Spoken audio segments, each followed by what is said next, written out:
out of bed. Okay, maybe I've already been up for 1 hour. I did have my first cup of coffee, but I wanted to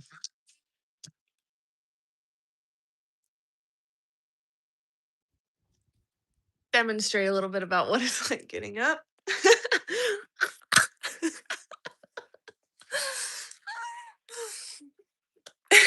Not me inhaling my hair. All right. Dude, yesterday on how I looked on my live, I looked crazy. And I'm not really doing a good job at not looking crazy again today, but we're gonna kind of get ready. Hey, Smokey. Good morning. I looked crazy on live yesterday. Yay, hi Drew. Hey Kristen J boy. And today we're not gonna look as crazy on live. We're going to actually get ready. But this is the first thing of the morning how I look. I look kind of crazy, but I mean, whatever. I want to drink more coffee and I want to drink a Diet Coke because I drank 1 cup of coffee so far, but I need to like I need to get myself together before I start getting going. Okay, we need to get ready a little bit because we're going to dog training later, which I might go live, I think, for part of. I think that might be fun.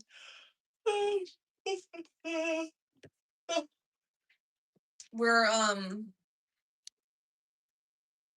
this breakout is so irritating.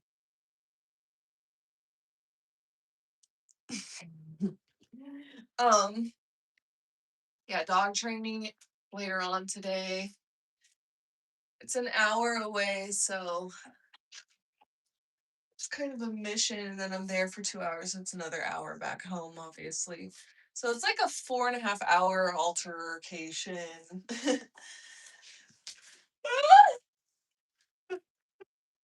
It's early. 6:30 here. What time is it where you guys are at? I need to pick an outfit out, but first I want to just put some makeup on because I want to wear a little bit of makeup today. Yeah. So, I don't just want to like sit right here. Wish I had coffee right this minute, dude. Um, um, um, um,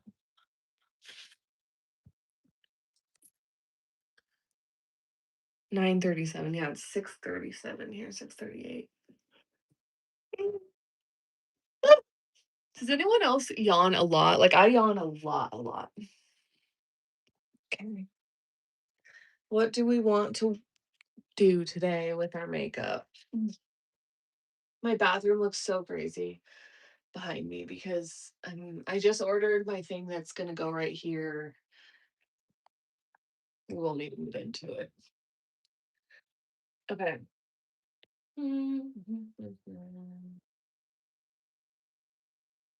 Let's use this hourglass.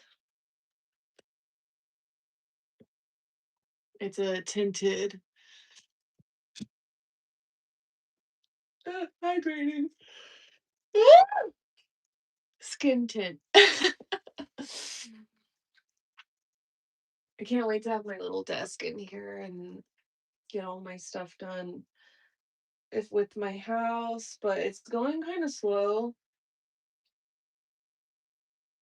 And I mean that's fine. It can go slow. It's like not a big deal. Um I can't wait to have makeup on so that everyone doesn't ask me what happened to my face. Just like what happened to your face is such a crazy question.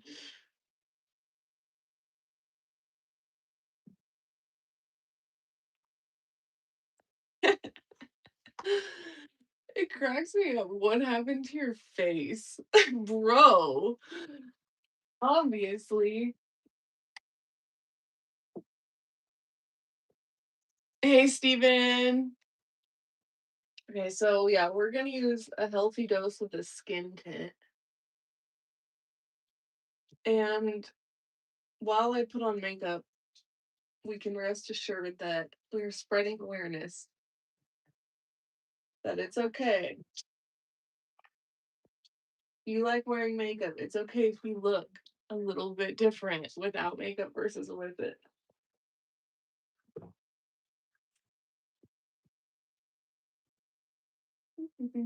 Really, just it's the rosacea. It's so irritating. Ugh, but it's not really that big a deal. I think I'm kind of one of those people that like I like having makeup on. I like looking put together and good, but it's not like a necessity for me. Like if I look kind of crazy or I just don't look like super put together, I'm not really tripping on that. Like can't let stuff like that be the foundation for how you feel about yourself.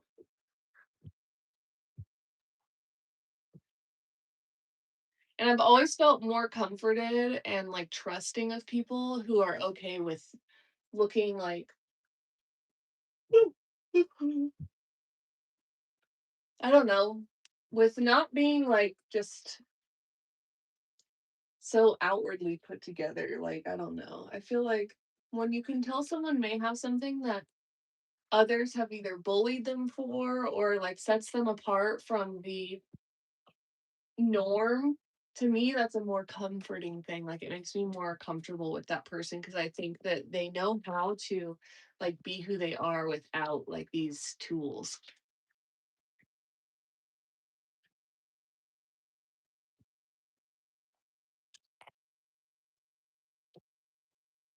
Yeah, I know, Drew. It's like it's also just kind of shows how like weak-minded it is because you would not do that in person. You would never walk up and be like, "What happened to your face?"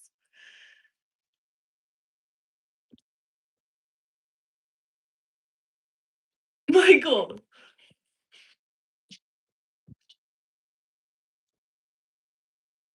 Michael, the way that you think, I literally, Michael, the whole point is that every day, almost every time I'm on live, I never have makeup on. And it's people like you who talk, talk, talk, talk, talk, talk, talk. What are you talking about? Michael, cram stuff down people's throats. Memorial Day, Veterans Day. Hell yeah, love Memorial Day, love Veterans Day. What are you talking about? Anyway, today I'm putting on some makeup. Michael says that I'm a bully and it's not being called put together, it's called being fake. Michael, it's 6:43 in the morning, bro. Get out of here. I'm literally putting on a hydrating skin tint. Oh,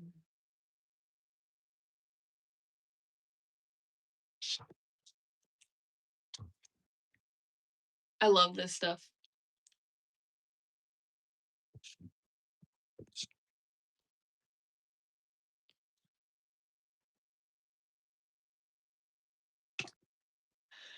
Anyway, I'm getting ready though, because honestly, when I go to dog training, I like to get ready. Just because I'm usually out in public for like, a while.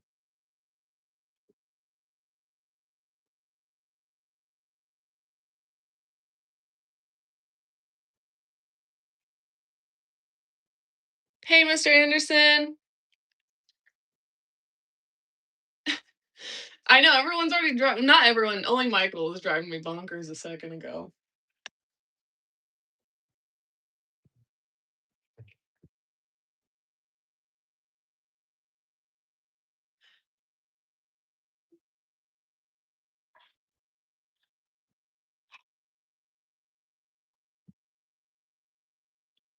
Soko! Okay. Got a little bit of a skin tint going on, a little bit of a contour. Things are looking up for hopefully my skin comments today.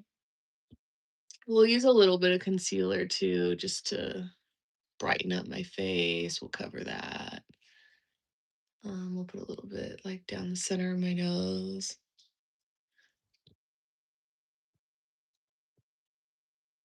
Try to cover that. I doubt we can. Did I get my hair done? Yes, I did. Yep. Got my roots done. Um,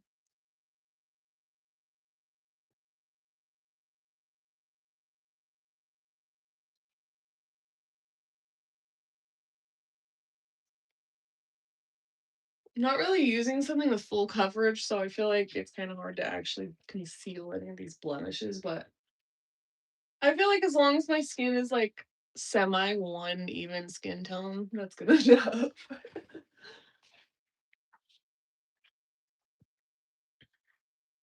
Just kind of brightening up around my eyes.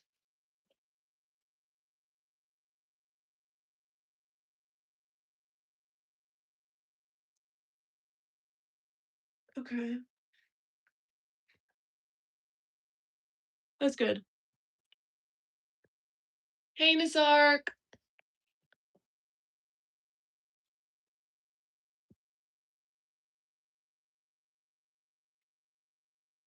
Hey, Biggie's bike rides. What do you mean that doesn't sound like any rock band you've ever heard of? Wait, what are you talking about? Oh, I see. Did I think he's a great performer? Yeah, he's a cool performer.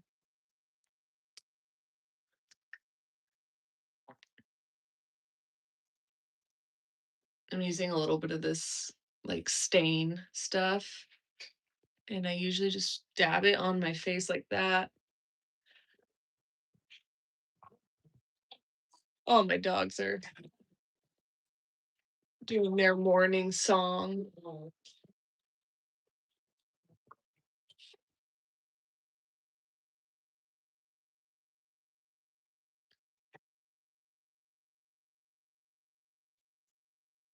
Whoa, a bear got into your garbage last night? Okay, cool. That makeup is kind of what I like to do just to that's like my natural makeup, as in it's like a very light amount of products. It's all kind of hydrating stuff. It has sunscreen in it, but it's all like chilled on my skin. I guess the harshest thing would probably be the concealer. But I used to do more heavy makeup and now I've been trying to really take it easy because I'm not working as much. So that was causing me to have to wear like heavy makeup all the time. But now that I'm not, I'm like, I don't need to be wearing makeup and I kind of just like wear makeup only sometimes when I want to. And so anyway, that's where we're at. And I'm trying to try out new ways of doing my makeup that are just not as like heavy. That's much easier, right? But maybe we'll do a little bit of eye makeup too today. Um, how come you look good even without the makeup? Thank you. Yeah, I did. I have a couple scenes with no makeup.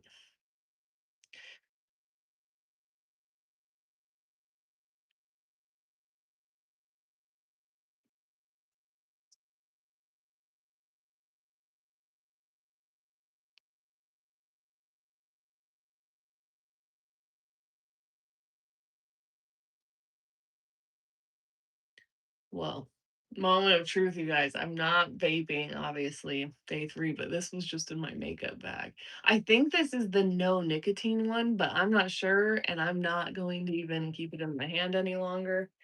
I think it's a no nicotine one. Let me just get rid of it. I just don't need to be looking at that because dang. Okay. Oh, I like this stuff a lot.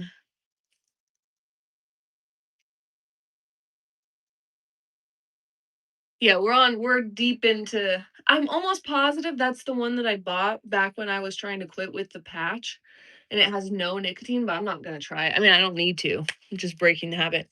But if it does have no nicotine, I'm gonna give it to my friend. That's why I'm not just throwing it away because I'm like 99% sure, but either way, it's just not something I want to look at right now.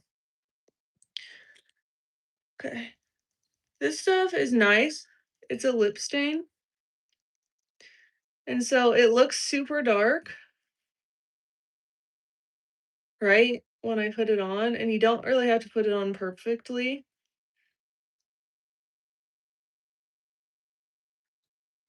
So it looks kinda crazy.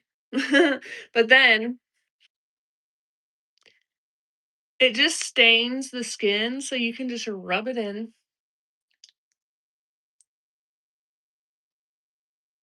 and you literally just do that, and then it keeps your lips stained all day. So, I know it looks a little bit wild, but it's nice because it's not like, it's not like a whatever it's called, lipstick or lip gloss to where if my like, anything gets touched, it's not gonna transfer. It just stains your lips.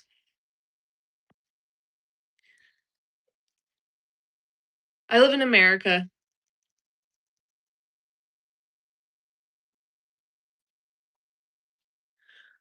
Okay, we got some skin makeup on, we have our lip stain on. I wanna put on some mascara, I think, but I also wanna put on a little bit of something on my eyes. Eyes. Ugh.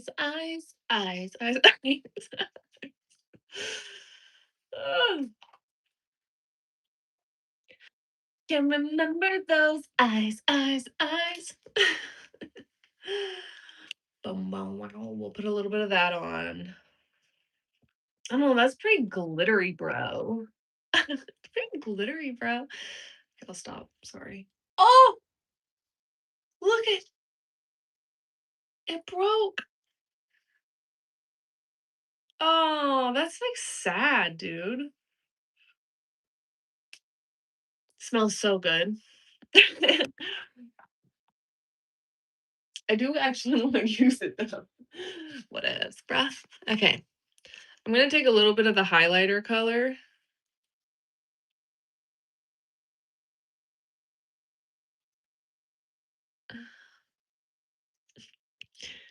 And I'll just use the highlighter as eyeshadow.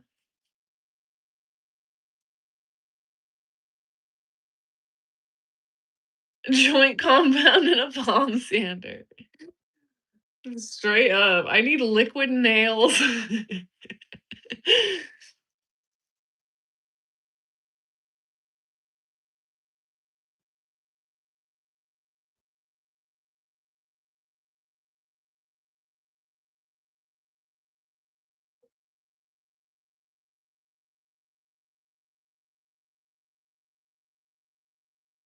Thanks, Christian. Okay, so yeah, I'm just using highlighter as eyeshadow right now, but I just want it to brighten up around my eyes, so it works. And then I'll put some here too. Makes my skin look like it's just glistening.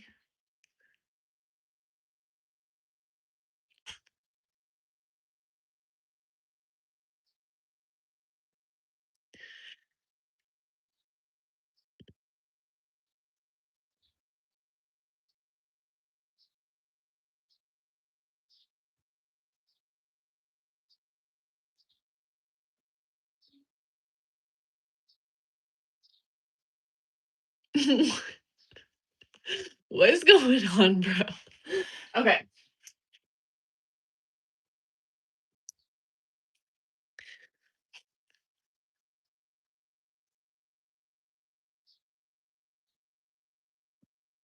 Okay. Call me crazy, but I'm gonna mix a little bit of blush and bronzer. This is like one of my secrets to the natural looking makeup, okay? I'll take the highlighter and put it there, and then mix the blush and bronzer together, and I'll use that as like my crease color.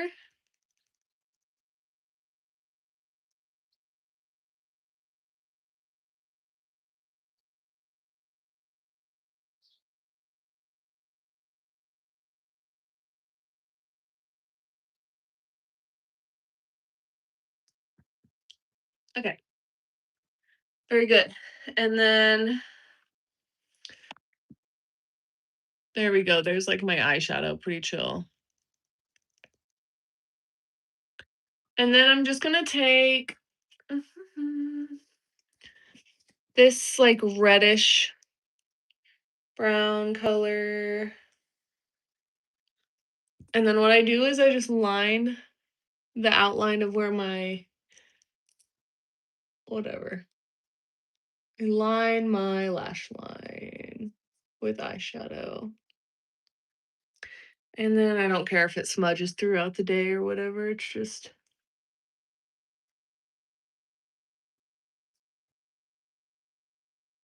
and I usually do I kind of like will mess it up a little bit so that it's kind of smoky looking. And then it kind of, I don't know. That's just what I do. We'll take some Dior mascara.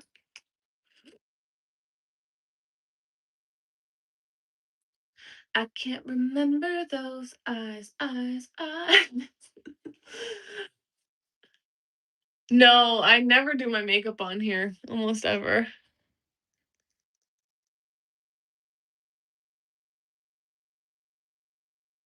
But today I am.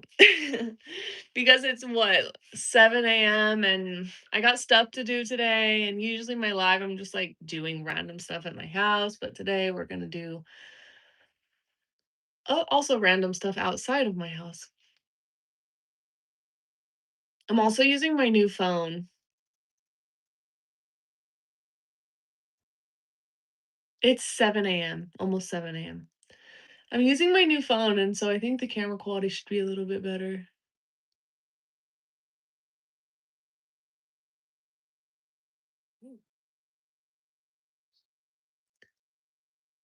I know, my dogs wake me up at 5 a.m. every day. So I've already been up for 2 hours.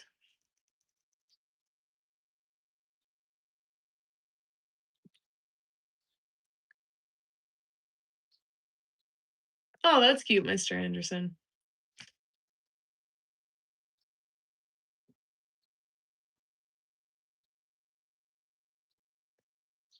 I know, it's, like, kind of like I look a little bit crazy when I'm doing this, but it'll be over soon.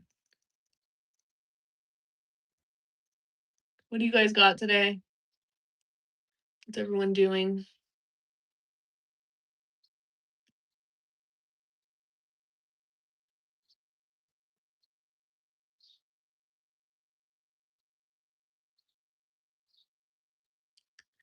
Yeah. Yeah, it's almost 7 a.m. Ow. Okay. There we go, bruh. Little tiny bit of makeup. I might put a little bit of extra mascara on.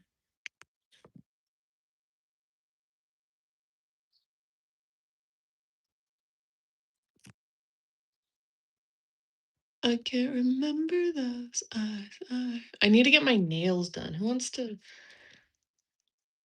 I'm like, cash at me for my nails. I need to get my nails done. Look at them. They're off.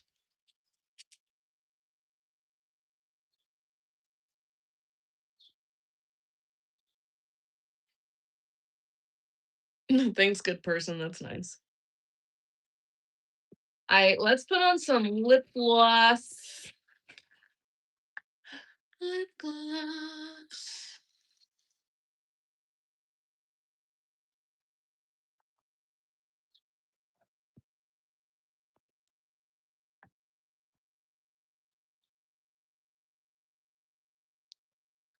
Okay.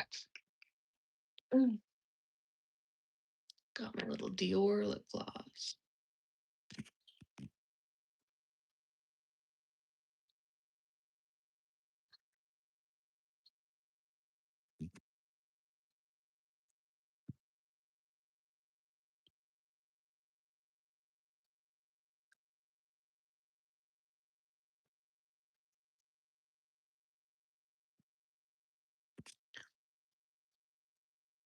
Oh, ho, ho, ho, ho, ho, ho, and a couple of la-di-das. That's how we do our day in the very old land of Oz. Me when someone asks me what my profession is. Ha, ha, ha, ho, ho, ho, and a couple of la-di-das. Oh,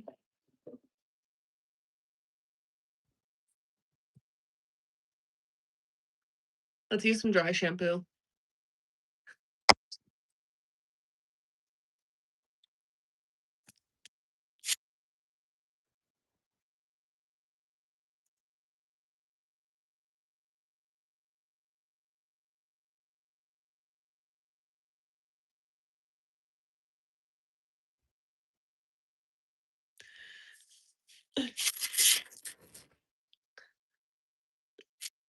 I don't feel like this is really doing anything. Smells good though. We need to make more coffee, guys. You gotta make more coffee.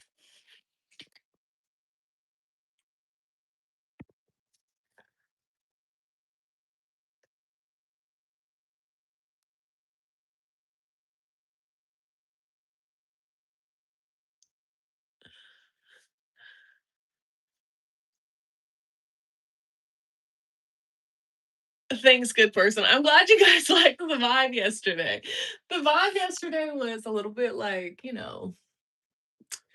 boyish, might I say.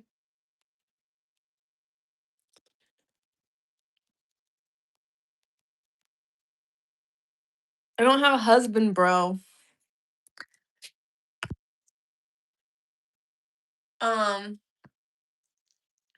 I'm in my alternative era apparently. And who's texting me? My mom. There's what my mom sent me. She's also texting the group chat. Hold on.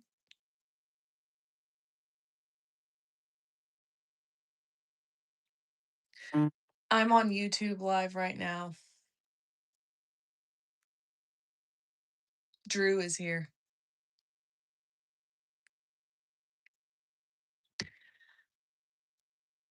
I love cleaning the house.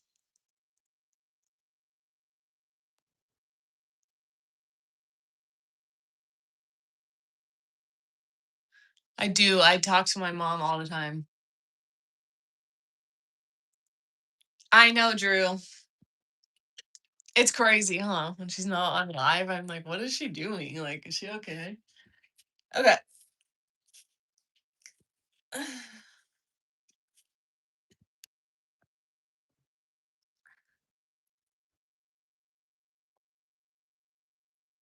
don't know if we're gonna keep these clips in, but let's put some clips in. Just at least for while I'm getting ready.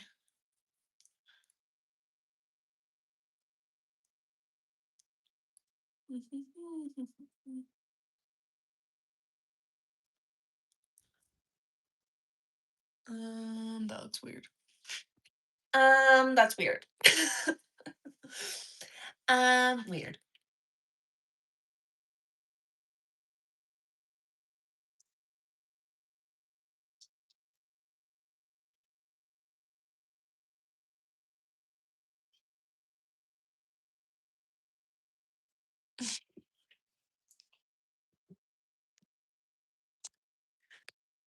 La la la la la la la la la la. That's the view from my window. It's literally a prairie. Well, we still have to get dressed. And this I kind of just do sometimes. I just will pin my hair back so that it stays out of my face. It's not really part of the look, but now I just pulled it and now it looks weird. Why? Why? Mm.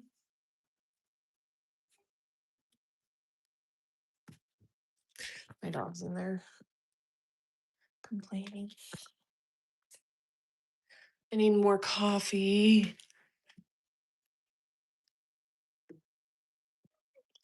Look at the babies.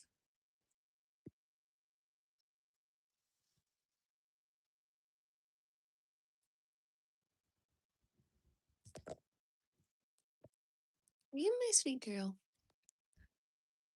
You guys my sweet dogs. You are so sweet. I know. You're my sweet babies. You are. This is sweet babies. Yeah.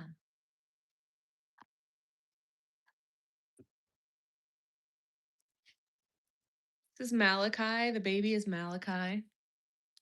This is Saint. And then there's Vetiver over there.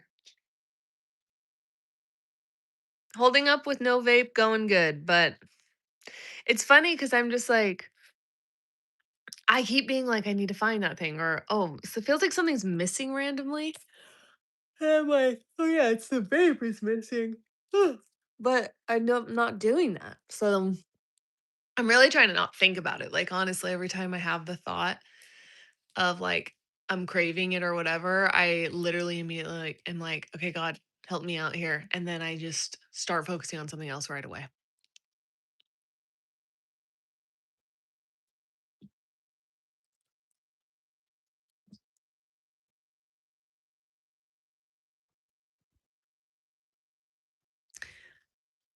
I have 2 king beds.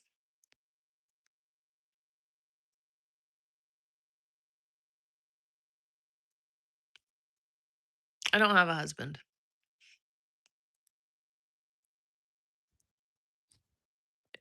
It's not that it's really that messy right now, it's that the bed is not made. The beds are not made.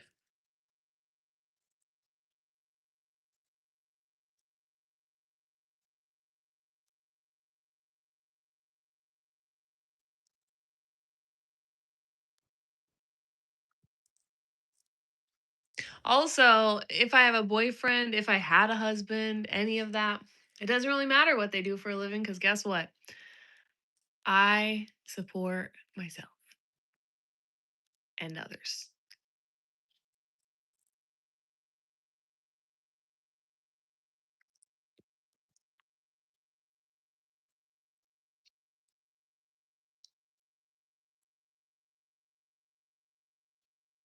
I have washed my hair. I haven't washed it since I got it done, which was like 2 days ago because she told me to leave it alone.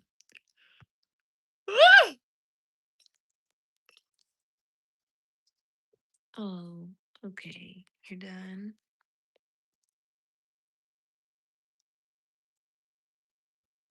You're a sweet boy.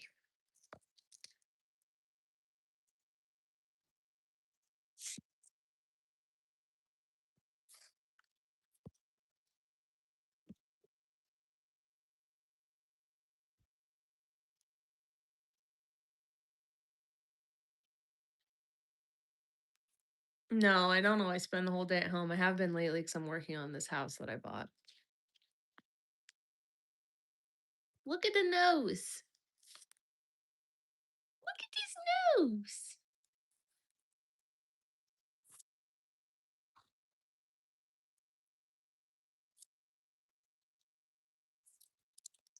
And that one. And this one.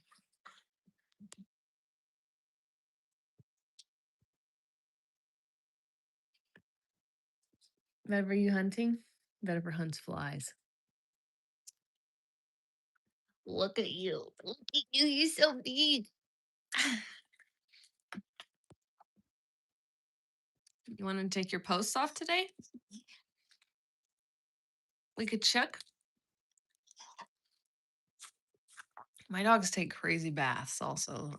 They have to take a bath like every week. Not right now, go. She thinks we are going to right now. She's like, right now?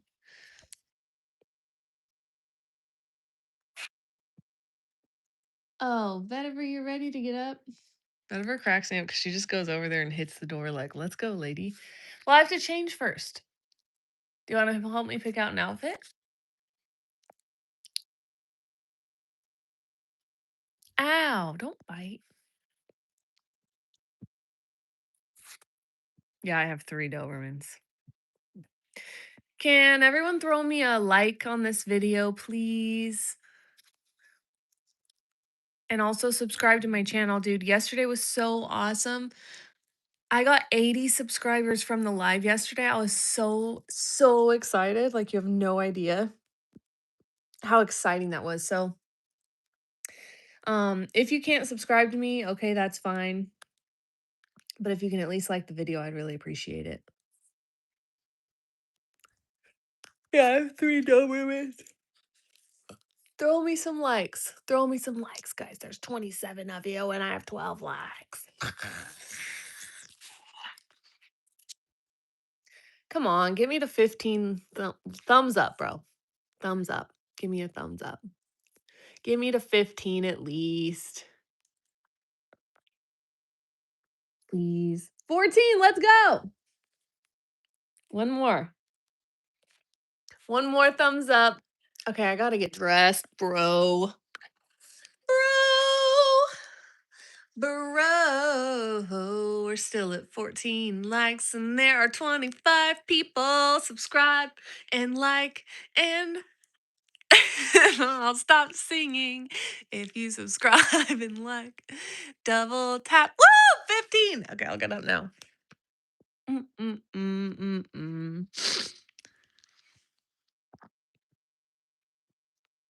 Ow!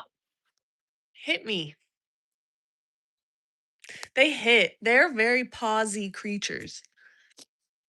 Yeah, double tap the screen and subscribe, you guys. Okay, let's pick out our outfit. Should I rock camo hat? Just kidding. I'm not doing it today. Um, dog training means I'm gonna wear these shoes. They're like hiking shoes. Whoa! Whoa. I sent you guys on a mission just now. Sorry about that.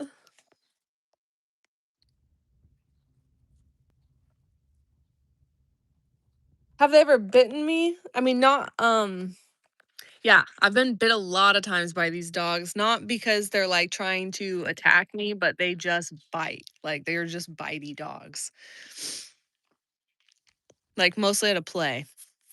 The other day, and I also train them to do that so they don't get in trouble for biting. But the other day, one had me by this arm and the other one had me by this arm. I was literally getting like, dude, I was genuinely a little bit scared.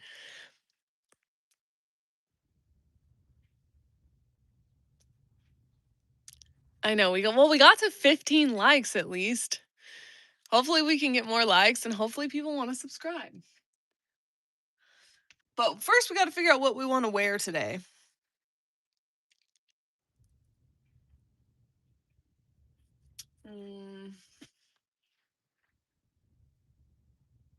What's the weather going to be like first of all? Allow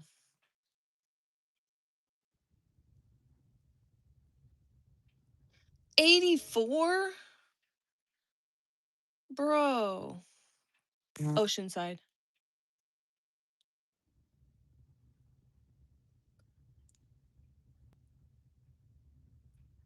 Oceanside.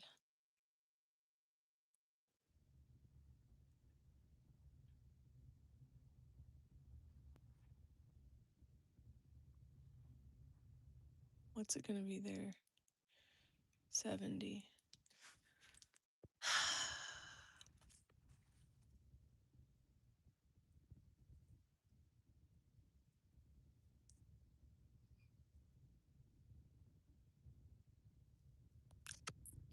Okay. I need something that I can wear to dog training, get dirty in, be active in.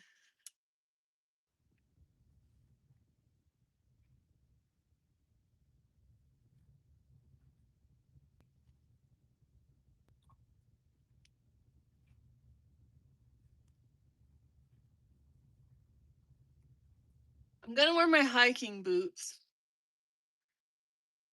or hiking shoes.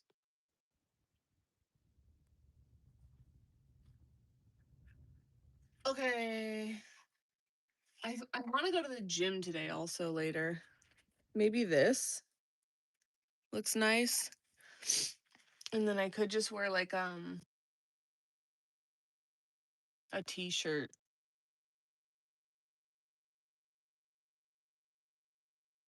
Is that what I want to do?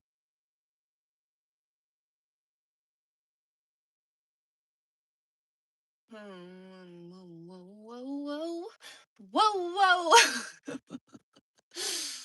whoa. Ugh.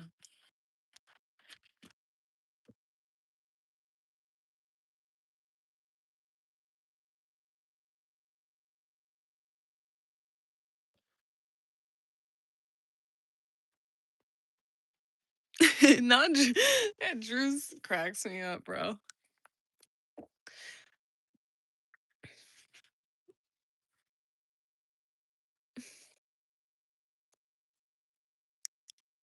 Whoa, whoa, whoa. Gotta change. All right, I gotta change, bro. Um, we wear this one night. Sorry, is that offensive? Oops. And I also need I need a shirt. In that shirt, girl.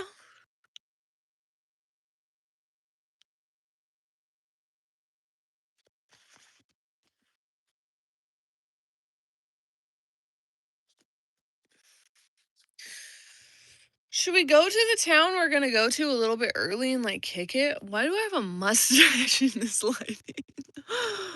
Oh my.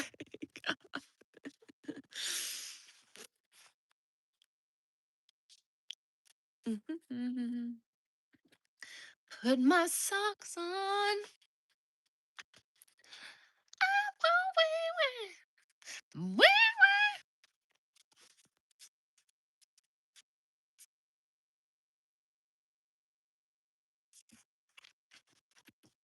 Oh hey.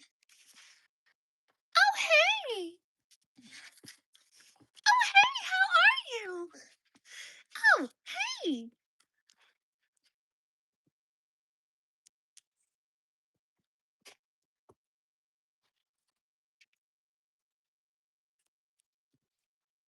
Oh hey, how are you? Is another one? Oh hey, come out. You're a good girl. You are good girls. No, this is not my natural hair color. Hey, don't steal my slipper. Putting my socks on. Um, no, my natural hair color is darker. It's like a light, like sand. It's like a sandy brown.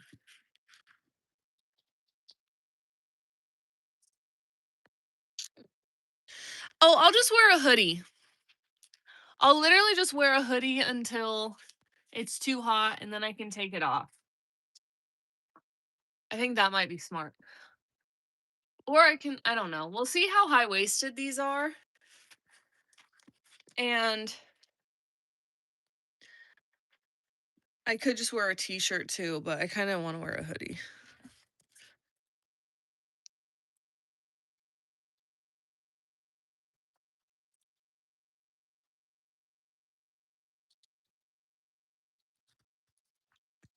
Yeah, I know. Platinum Blonde is amazing. I feel like my hair girl, I go every like 7 or 8 weeks and like it's perfect. I don't really have to do that much in between. It does get a little bit like brassy or whatever, but I just use purple shampoo here and there and then that's it.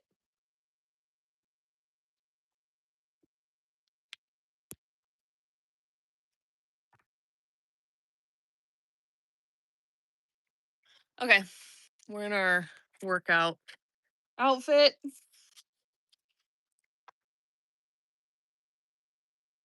I have so much laundry to do. Maybe I should do that. But I kind of want to I think I might put a t-shirt on over this.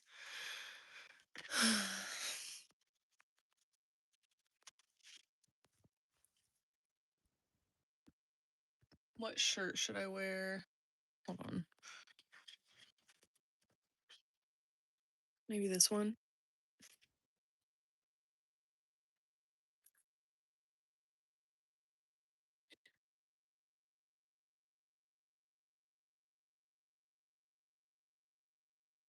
I don't know. Should I wear this shirt? Or should I wear this one? This one's kind of sick. Let me see.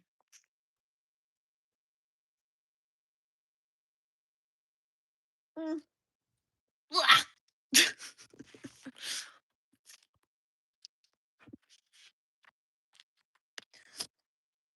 Yeah, I might just rock that for now. I need to put slippers on.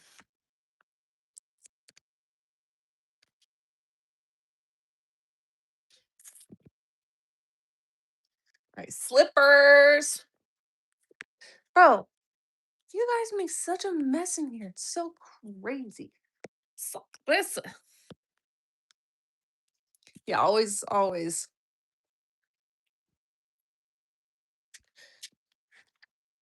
I'm not trans, contrary to popular belief. All right, this is the fit, everybody. Until I put my hiking shoes on, that's what we're wearing.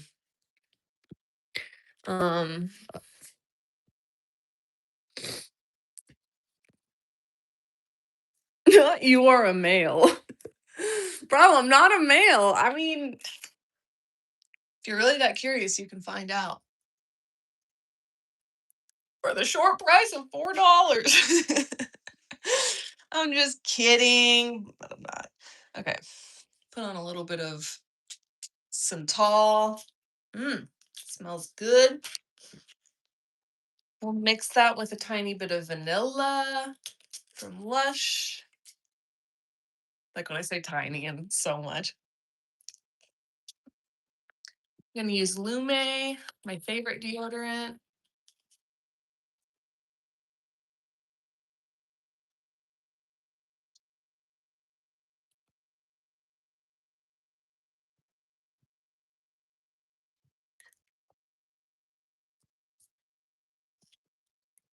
We ready for the day.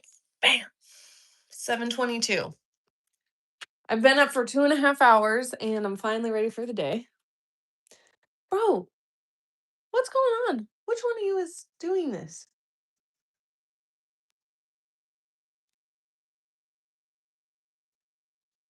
One of my dogs, dude, is just. Whoa, my. I was born in Sacramento.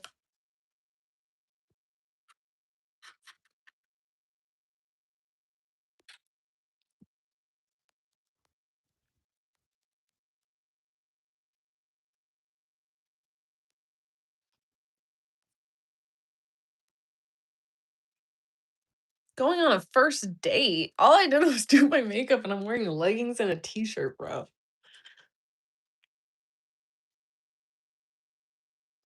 Okay.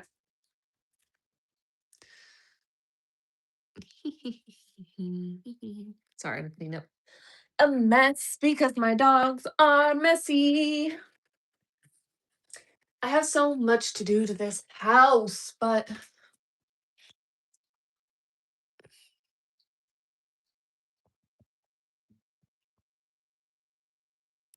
hey, Jason Biddle, if you guys can subscribe to my channel and throw me a thumbs up, help me get to 30 likes.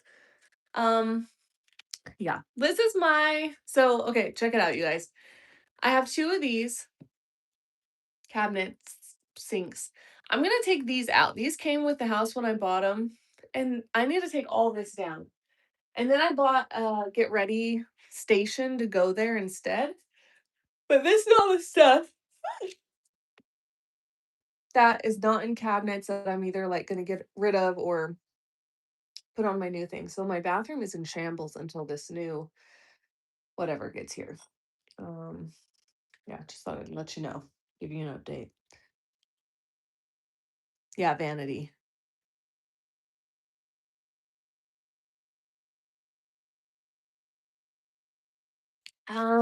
What do I look for in a partner? Somebody that can provide companionship, who's funny, doesn't try to like control me, but does provide oh my gosh, dude, one of these dogs is not doing so well, bro. Are you okay? Which one of you has diarrhea? Dude, bro, this dog has diarrhea in my room. How did I not even notice? Oh, because I was over here getting ready on YouTube Live.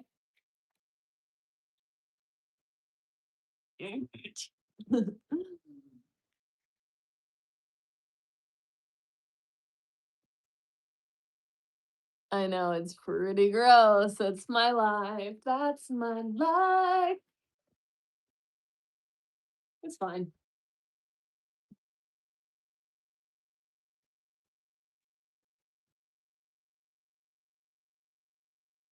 Well, in about 1 second after I get done cleaning this up, go downstairs and get more coffee. I'll deserved it.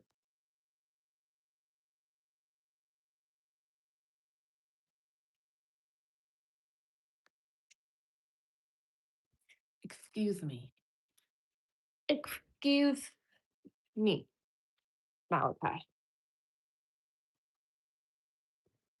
My Lysol wipes. La da dee, la da doo, la da dum.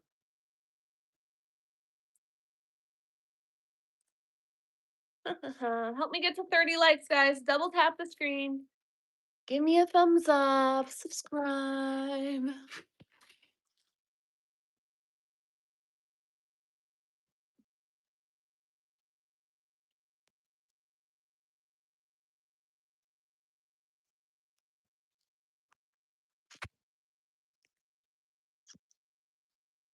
So gross.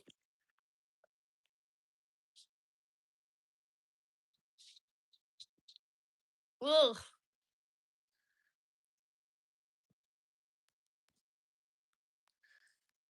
I just hope these dogs, it's not that someone is getting sick because I swear, having 3 dogs, there seems to always be a problem of some sort. Not a big problem, but some sort of problem where I'm just like, oh, great.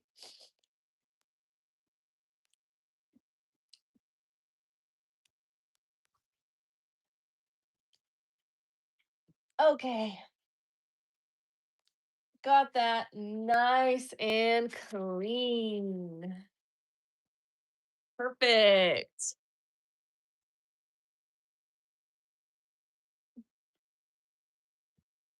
I know.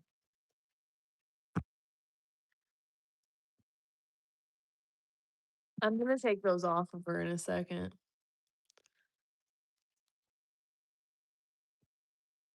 I know something is always up. Like literally, I'm like, come on, guys.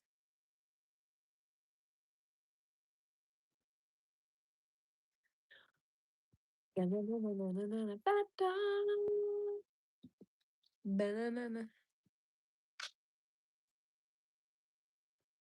you don't ever get a break. Okay, so this is crazy. So now I'm just gonna go downstairs without a vape. See, this is what I mean. I'm like so used to constantly keeping track of a vape. Now I don't have to. Look at Saint nursing. Oh, he stopped. He was nursing.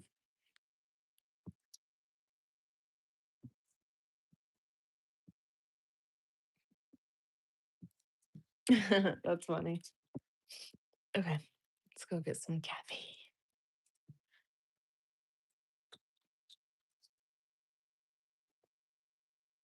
Go, go.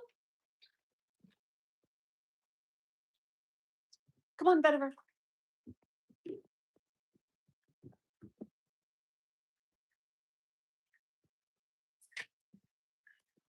Outside. Go. No, no, no. Everyone go. You guys, this is not. Come on. You seriously think that they have to like wait for me to go outside? You're like, are you sure we should go?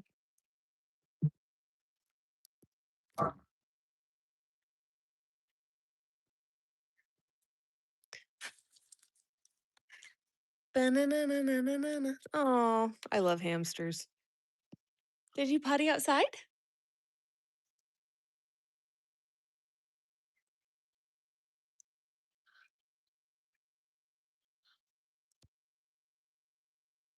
Did you potty outside, Vetiver? Watch, look at Vetiver when I ask her. Did you potty outside? Did you go potty outside? You don't feel like it? You'll just go inside? Okay.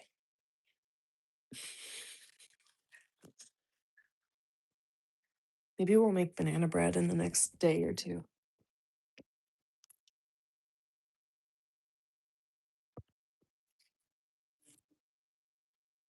Oh, like cold water. In the morning, especially.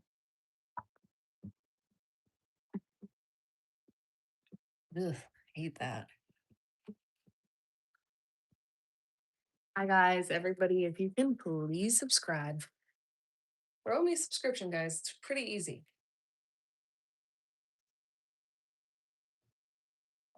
1 second of your time to subscribe means the world to me.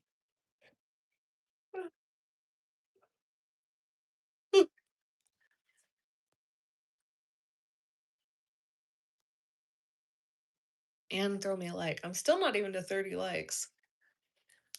That's fine. Okay.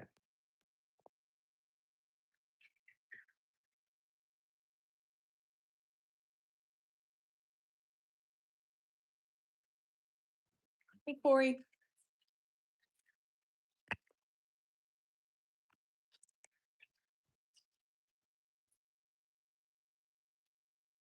Okay, coffee time, bro.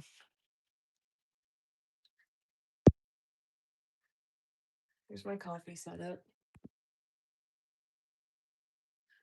Do I want to make espresso or French press?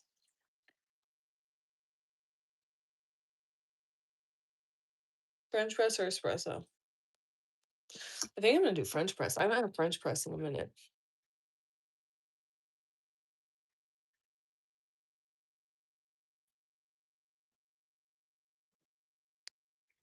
Okay, start that up.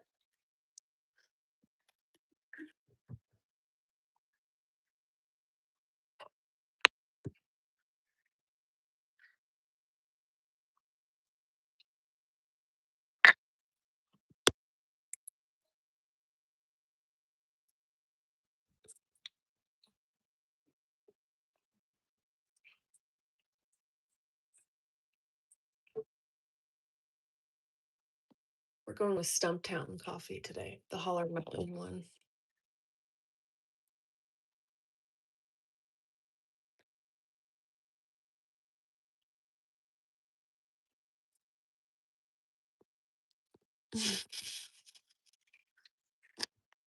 You're on a roll. I'm free falling, getting crazy.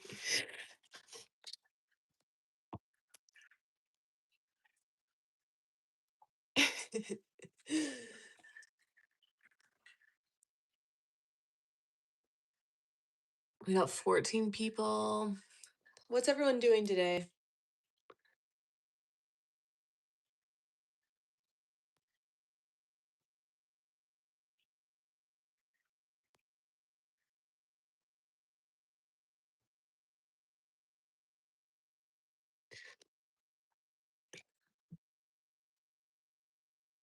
I want my coffee to heat up.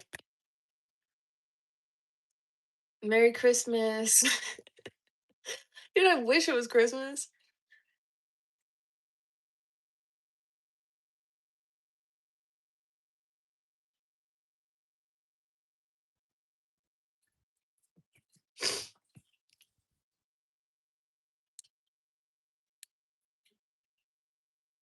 Do I have ADHD? No, I don't.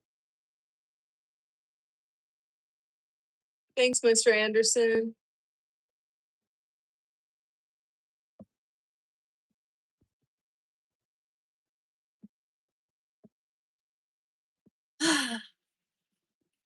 Almost,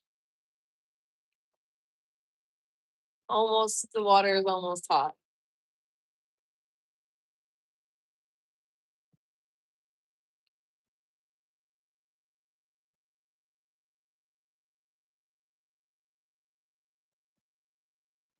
What are you doing today, Drew?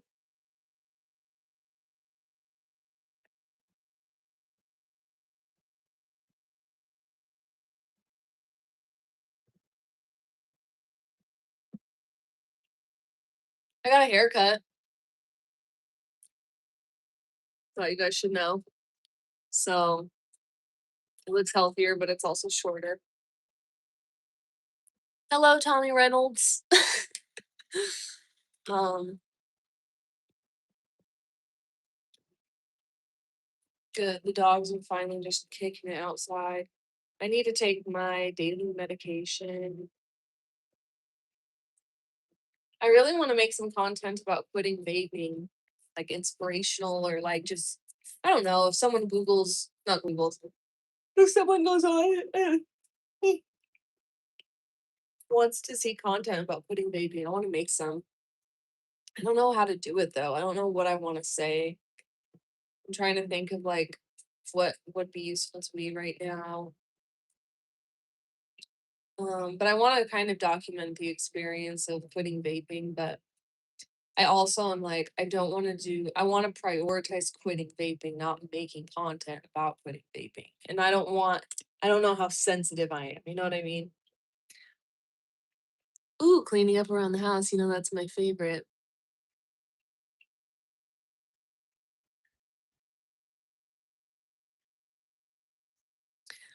Coffee's almost ready. I need to eat like a little snack with this. Should I have a Lara bar or a Luna bar? I think we might rock Lara.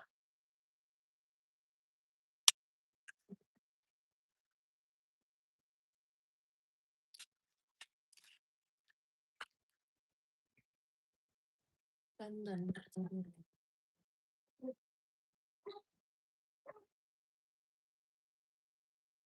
Mm,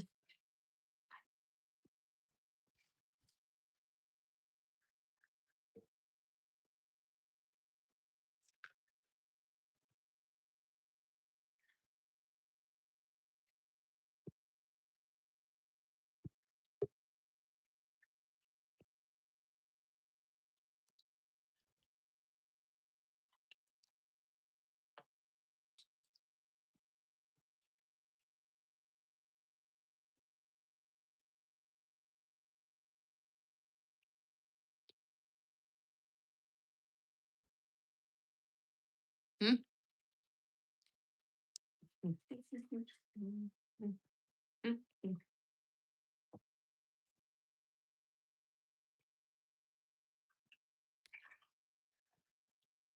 Okay.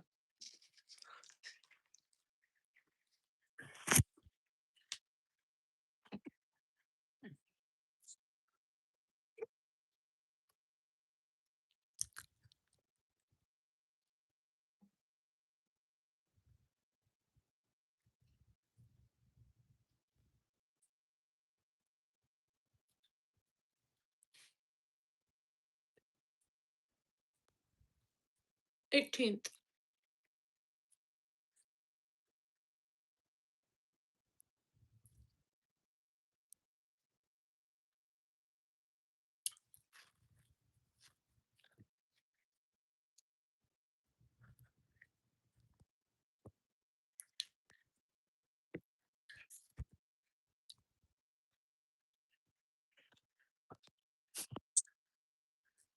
Right, 18th. Yeah.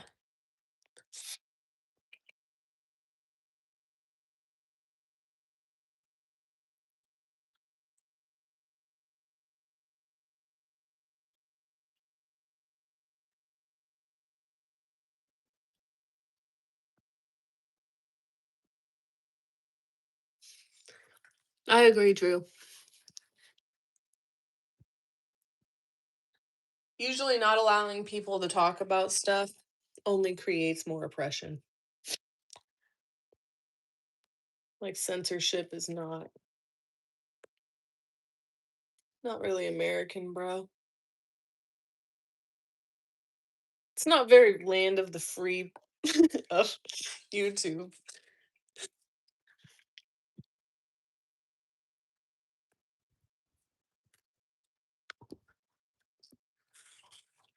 Not very land of the free, home of the brave, you know what I mean?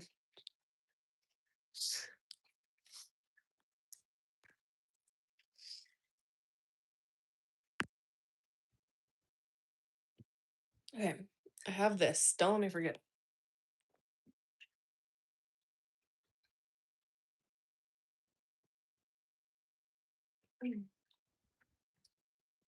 I like putting flavored creamer in my lattes, but I only put half and half in my French press. I make French press only half and half.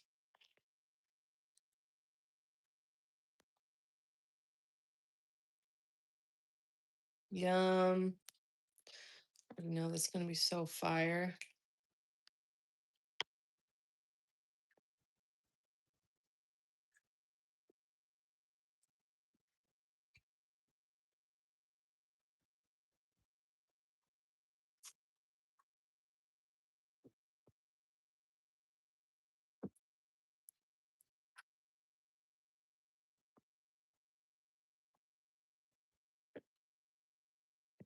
Um,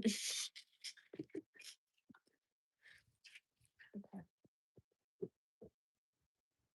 I made blueberry muffins. I know it's so good.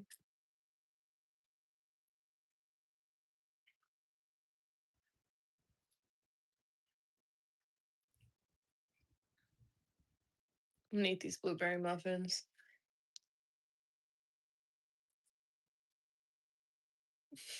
This one looks a little bit sus. Not gonna lie. This one does not look sus. But yeah, remember when I made these blueberry muffins? Or did I do that with you guys? I can't remember. Mm, so good.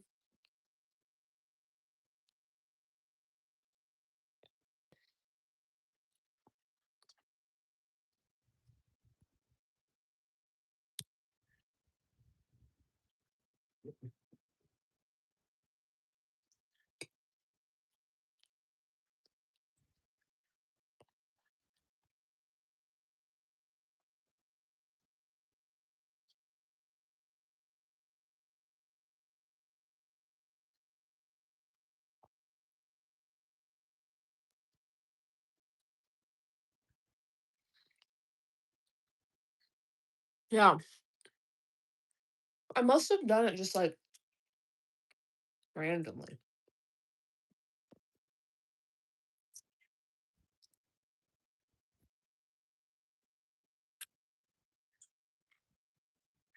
She's tripping.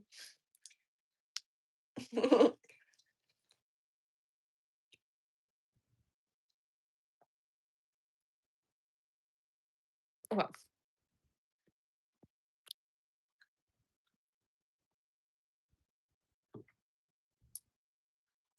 Enough lollygagging.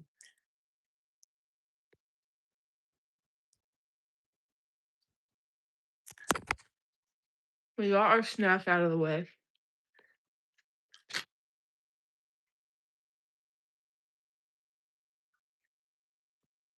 Made coffee. We don't have to do the dishes right now.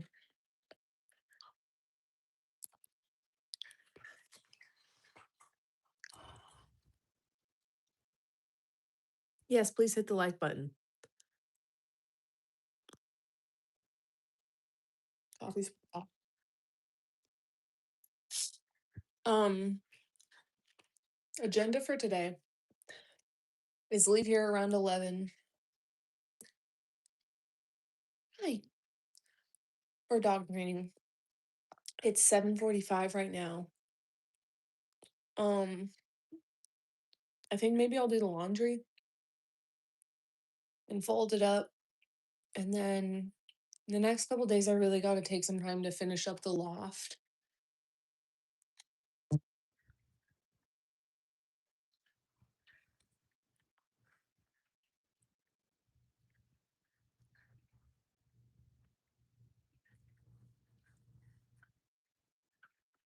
I love Mr. Beast.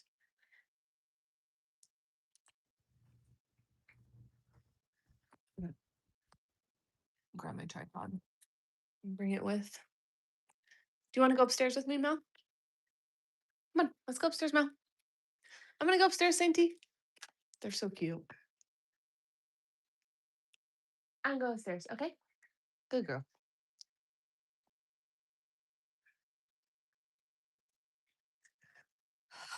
Got my coffee.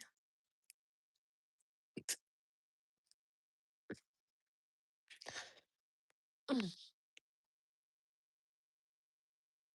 gotta clean that rat cage. Ah.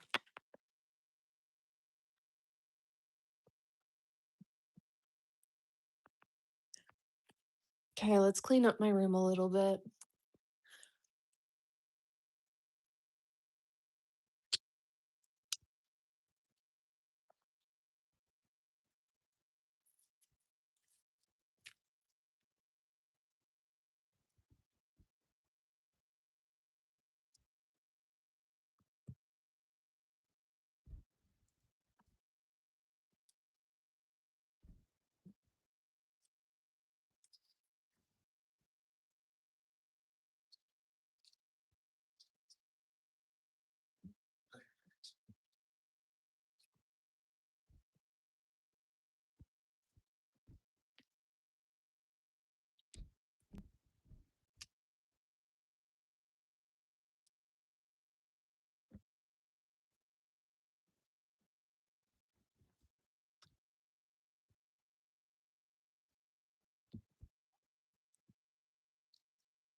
up, baby.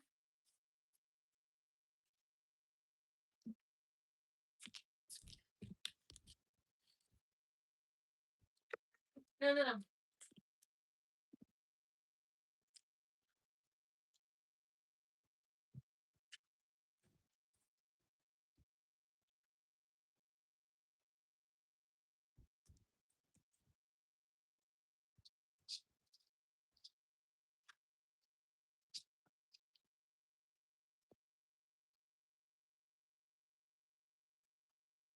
Where's Vetiver?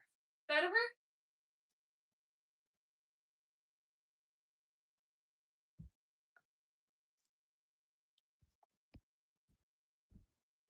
Vetiver!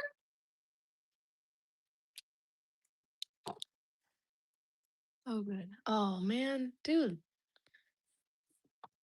she's not feeling good. She's downstairs outside. Oh, and she's throwing up. Dang it. Malachi, quit. Dude, what are you doing? Come here. Leave that alone.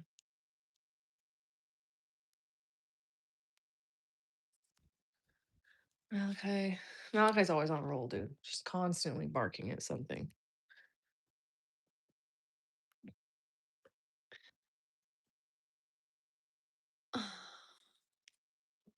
Yay, 30 likes. Let's go. Malachi. All right, I gotta go help Vetiver because Vetiver's not feeling good. Man, these dogs. Vetiver's coming. Hi, baby Gil. You okay? I saw not feel good outside. I saw. I saw you didn't feel so good, Mama. Are you hungry? Are you hungry? Oh, Vetiver. Do you want a treat or a hungry or anything? I wonder if she'll want to eat. Come here, baby. I know. I saw that you didn't feel so good outside. I saw you. You okay? Yeah. I know. I think when you not feel good, too. She does.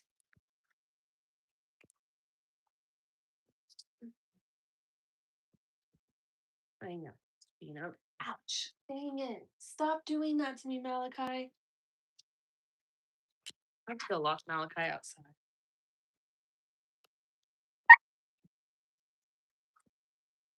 Whatever's telling her what's up. Okay. I need to do the laundry. That's just the truth.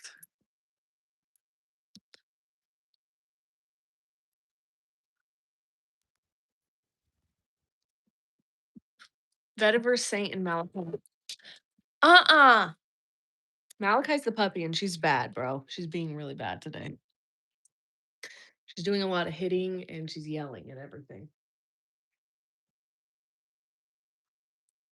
And then my eldest daughter, Vetiver, just got done throwing up. It's just amazing, you guys. Every morning. Come here, Mal. Let's get away from the rat. Leave the rat alone. No. Gosh. Place. Place. Come on. Good boy. You're a good boy. No, no, no. Malachi.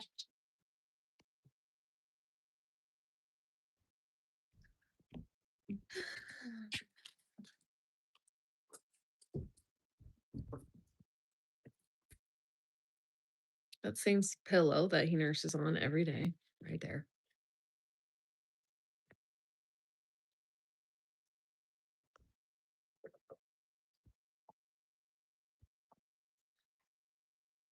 Yeah, I think Vetiver's allergic to poultry.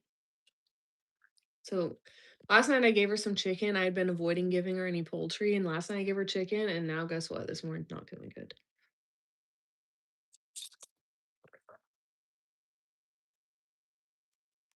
I don't have any kids.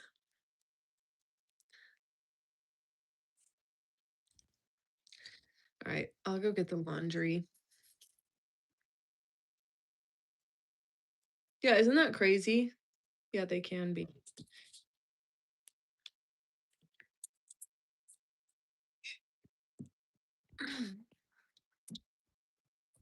You are bad. You are. You're just bad and you bark at everything.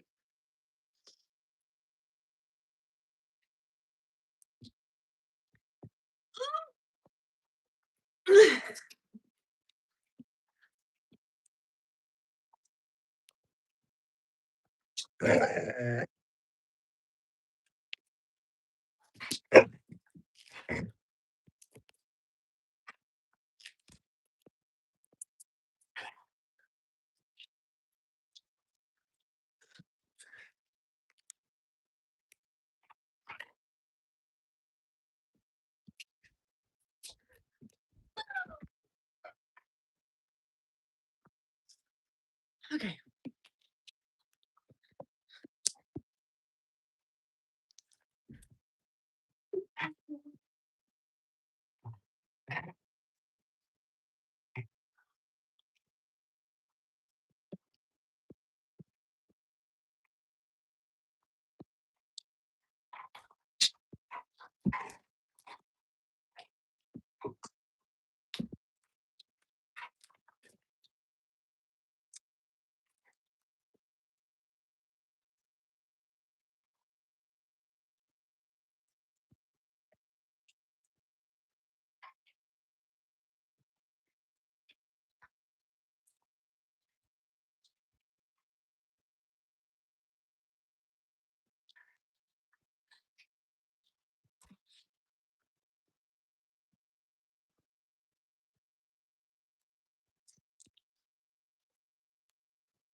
Okay, I'm gonna bring the laundry in right now.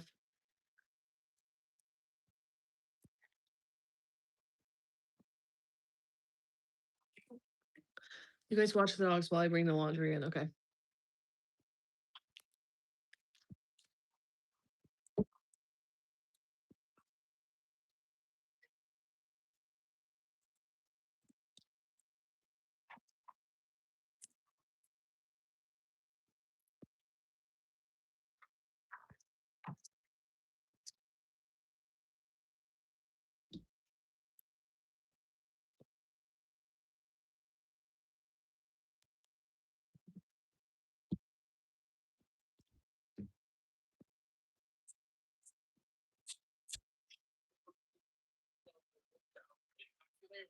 Yeah.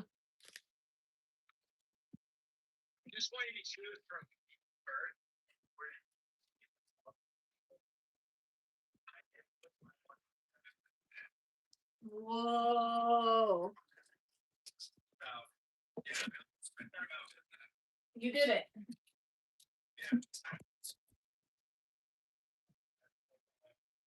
Are you nervous?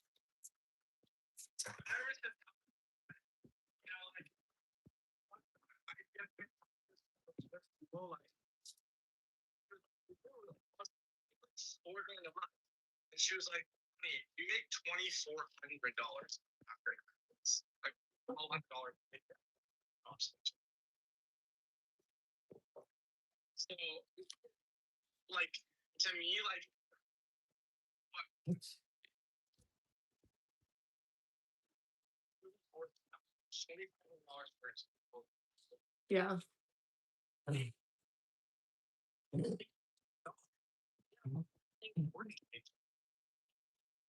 Yeah. No, that's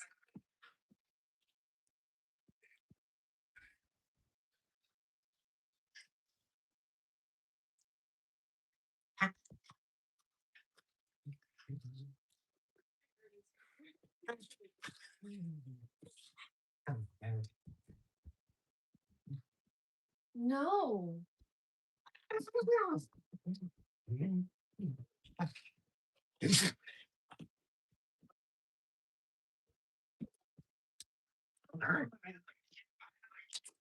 Yeah.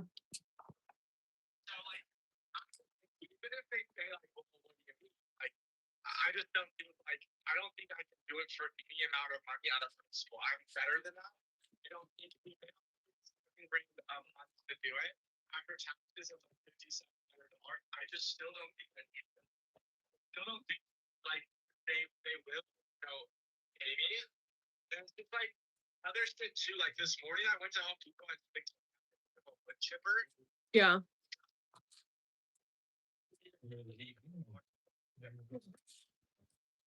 What?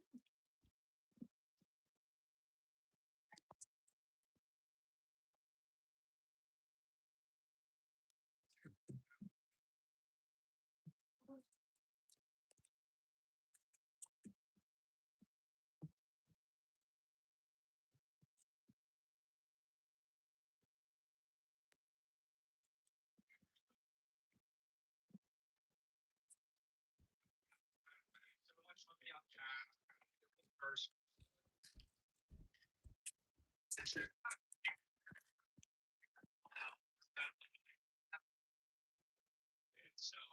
No, I agree. If you're having a kid, there's no way you can just be like, yeah, I'm cool working 5, 6 days a week for yeah, yeah. It's like that just doesn't add up.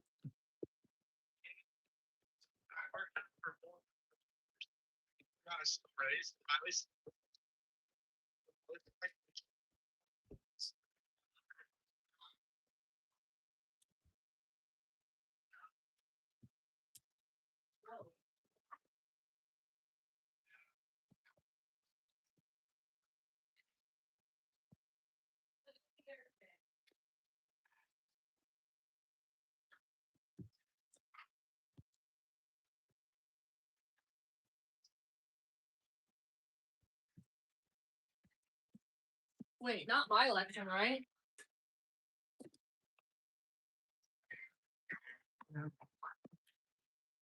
Well, I'll be your first customer. I'm pretty glad that they didn't start me doing volunteering. They don't-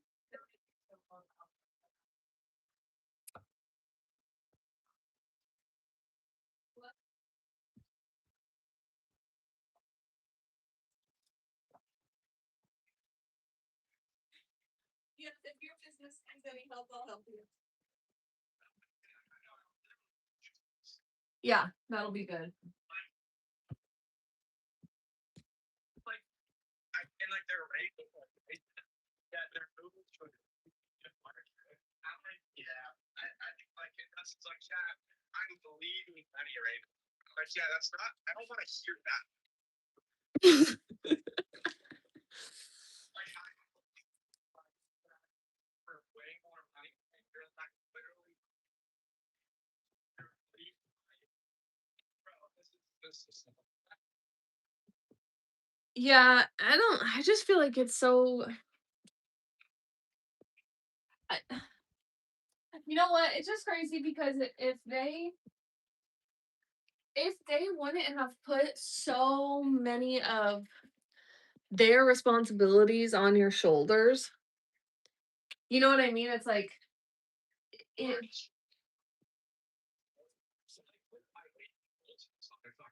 yeah, I agree. And that's the crazy part is relying on you so much and then not like and then paying you as if you're just kind of like doing it for fun. You know what I mean? It's like, no, dude, like so much relies on you. So I'm just surprised that they're like treating it like, yeah, we'll just give you like this kind of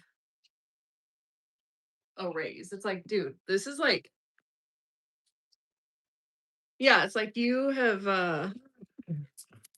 so much of their eggs in your basket that it's just kind of crazy to me that they would be like so willing to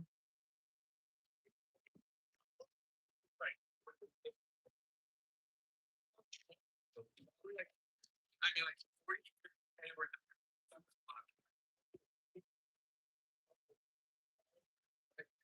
oh, here's a dollar. That's the thing too. It's like I'm not asking for nothing. Yeah.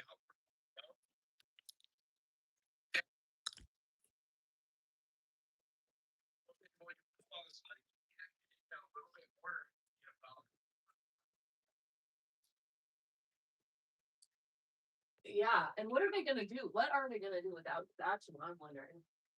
I built a schedule for the company for 4 years. Like, I don't understand how they're gonna.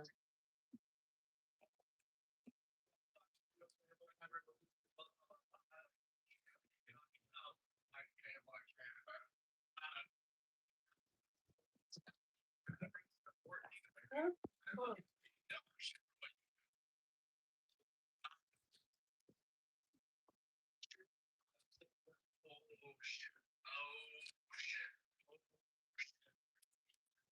So, yeah, just thinking on a principle, like to be home more, to help my wife more, and be like, like I could see to go start my own business. Yeah. Where,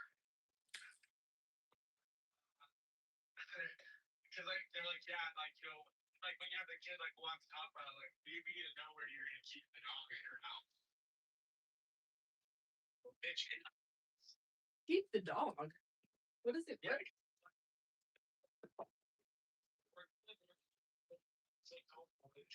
Maybe like a little extra, just a little bit to train him up. Mm-hmm. What do you mean? Where am I going to get the dogs? A fully fenced backyard, 8 house, also. So, like, oh, we're riding.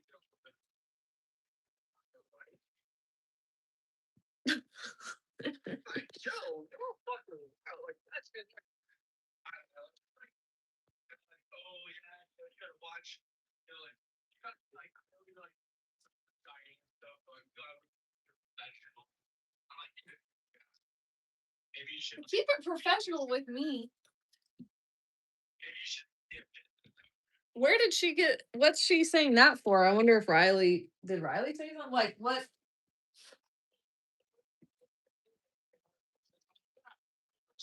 Literally, pretty shy.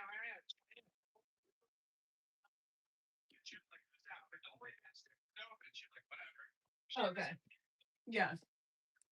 Okay. Good. Like, Just telling you to keep it professional with me is just crazy though, because it's like, what is she? Like, where is she even getting that? Like, what? Hello. there was like fight for like 5 minutes. Like, he literally said, I have a huge dog for panels. I'm like, it was just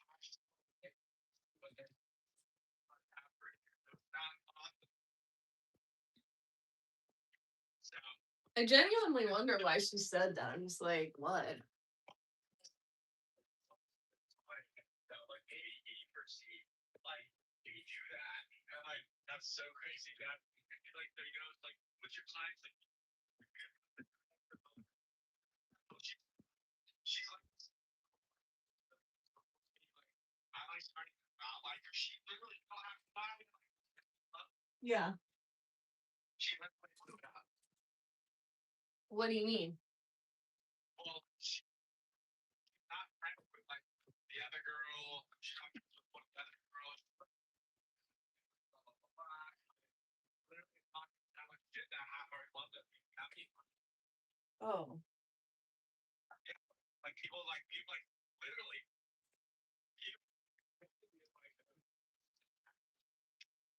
Yeah. Well, she needs to keep it professional. It sounds like. It's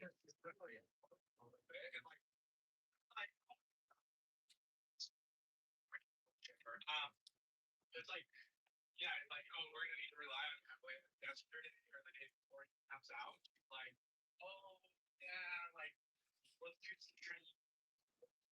This free time. And I need to, like, more involved.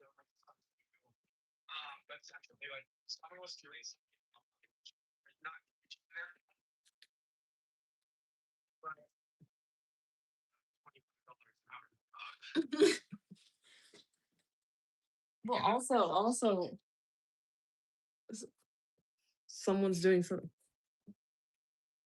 Are you not teaching them? That's crazy.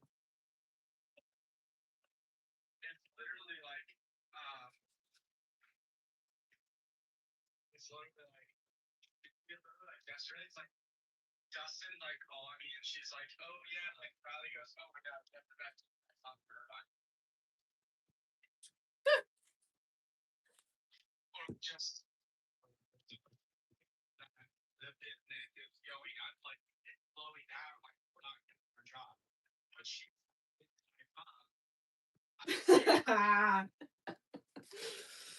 Oh. that doesn't make any fucking sense. She's like, no one wants to work anymore. But like, like the yeah, New York are great. Oh shit. And be more involved. And so I was gonna start with all my free time one day a week. Well, you don't want that, or do you? Like she's gonna go 4 days a week now once I quit. Yeah. I feel like her being more involved in the actual trainings isn't really what is needed to fix her business. Like, not in the training, Yeah. because Like that, right now. I'm literally keeping it professional right now.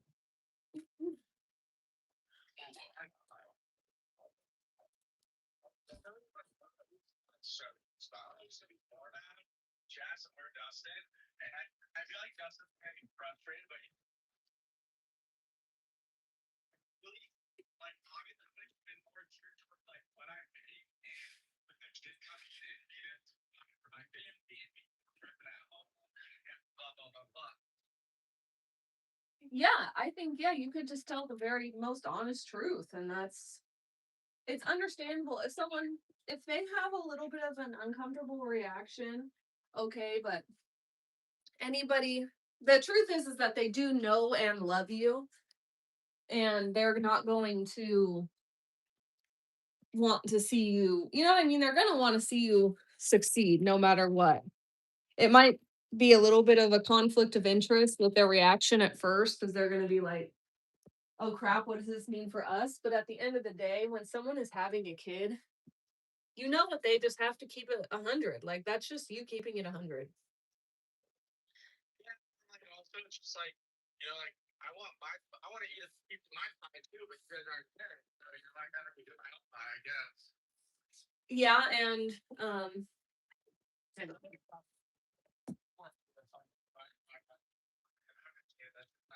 Like that's like I make dog shit money for what I do for them, and if they can't understand that, they don't want to be friends with us, then that's really not a good friend. no, I agree. And like to make second like for the next 30 years at $25 an hour. Yeah, I agree. Especially when they do get a lot of labor for free. You know what I mean? It's not like gosh, payroll's just insane.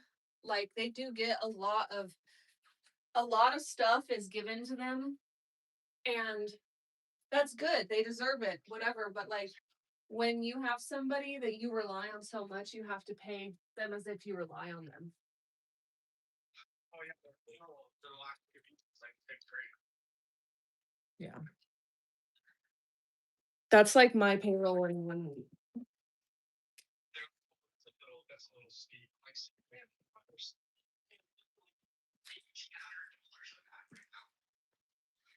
man, That's a little steep is crazy.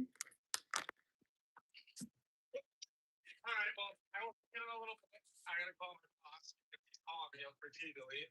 Okay, well, if for some reason you can't do training today, just let me know and I'm happy to. Okay. Okay, sounds good. Yeah, I think Kai's coming. Okay, bye. Okay, sorry about that. That's my homeboy. What's everyone doing? We gotta get this laundry done.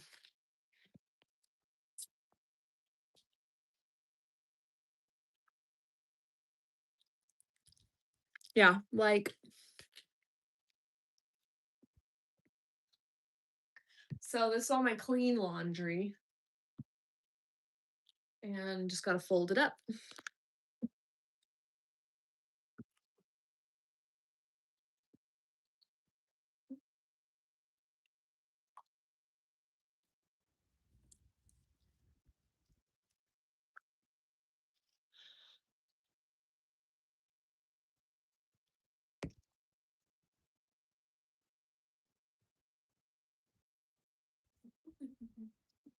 La, la, la, la, la. I love every part of the laundry, but I'm like one of those people that wants to do it all in cycles. Like I don't put the laundry away while I'm still washing other loads. I will save it all up like I've done. I'll wash it, dry it, dry it. Do all that. And then once it's all done, then I can put it all away. But I won't like I'm very bad about just being in the cycle of a little bit at a time. So, like if I just have one load of laundry to put away, I'm waiting. Wait until I have at least like 3.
A lot of this is my mom's clothes. Hi.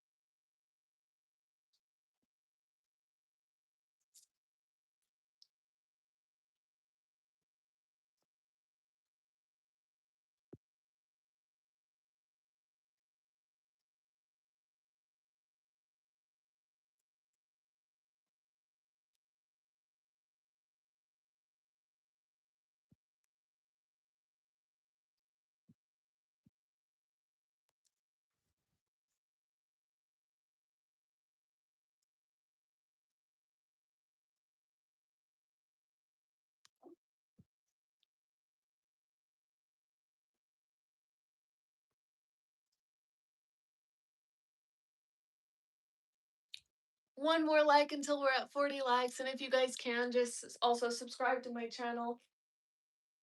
I get so excited at the end of the live stream when I see how many subscribers I got. Usually I get around 5 to 8 subscribers per live stream.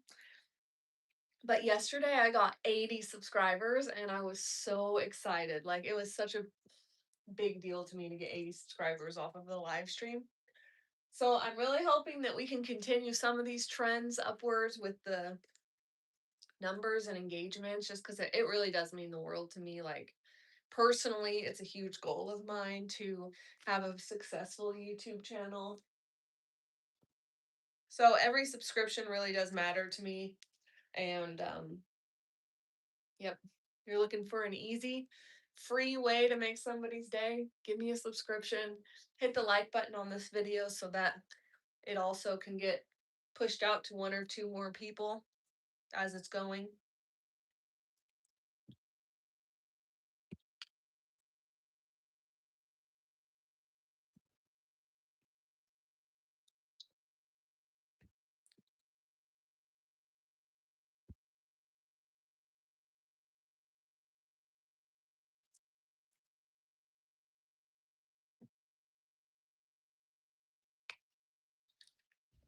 Thank you, everybody. One more like. Watch the dogs for me for 1 second to do one thing.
Sorry, guys, just 1 minute.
Okay.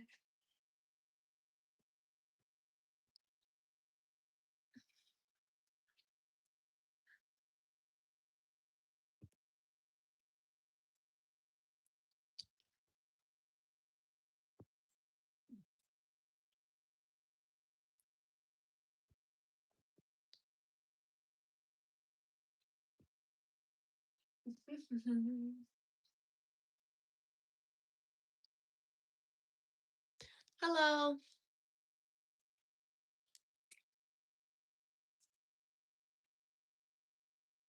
So we'll get this laundry out of the way. It's nice just to get our immediate chores done. Um, I really do need to clean my rat cage, so maybe I'll do that after this. It's just easier when I have somebody to watch the rat for me. I'm doing really good.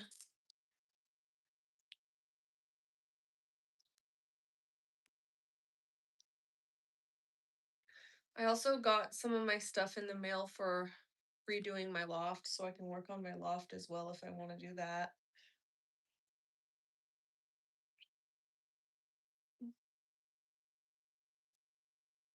We made our chicken pad thai yesterday. I might make banana bread today. We'll see. Probably not. Honestly, probably not today, maybe tomorrow, though.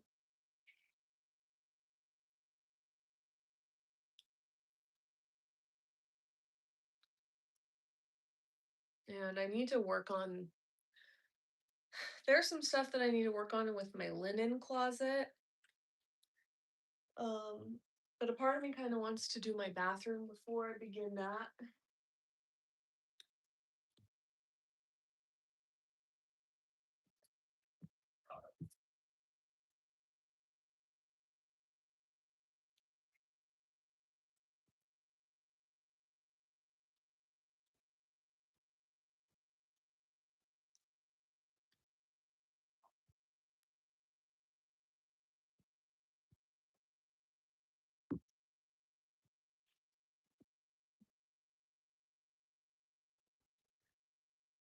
No, I didn't watch the World Cup.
Take care.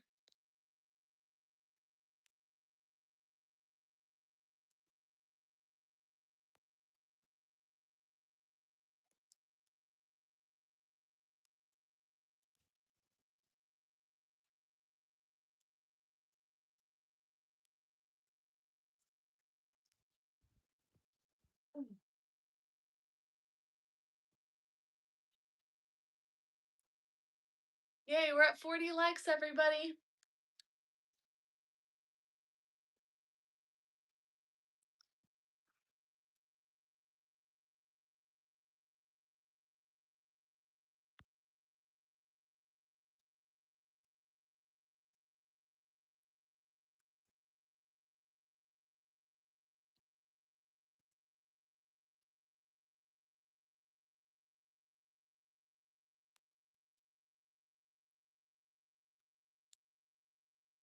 So excited for my mom to come back from Vegas.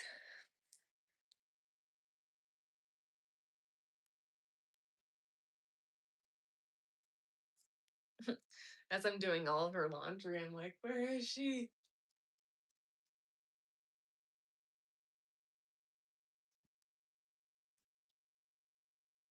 You okay, Vetiver? Pretty soon I'm gonna go see if Vetiver's down to eat a little bit. Maybe after I do this laundry, we'll go try to see if she can eat some breakfast.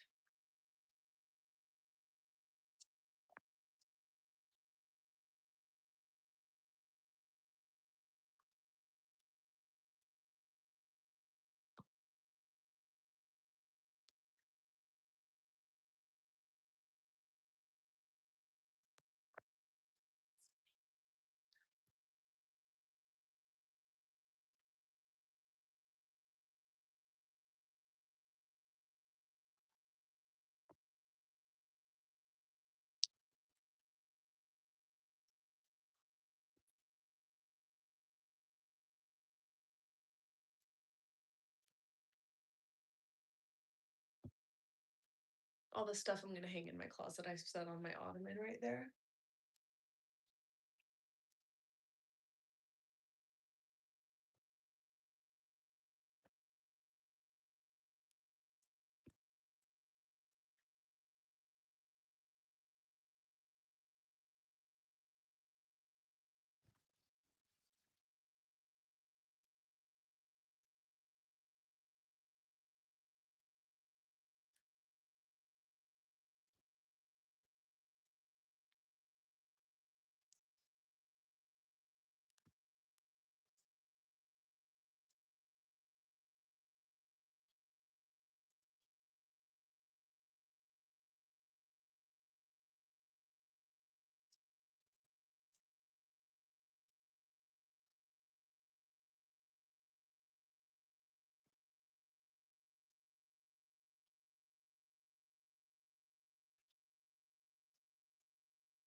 Folding laundry is just so relaxing to me. It's so cathartic and just chill.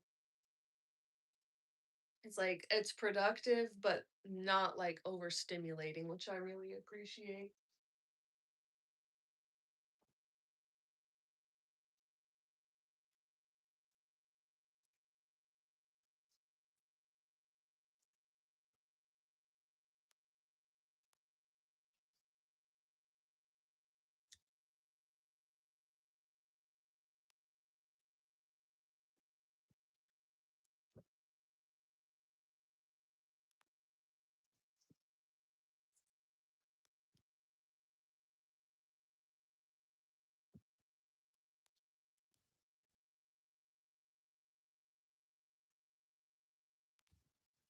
I'm brainstorming the content that I want to make about stopping vaping. I think I want to do a short form content thing, like some sort of reel or short that will be like, take this as your sign to quit, and maybe like a brief story time about it.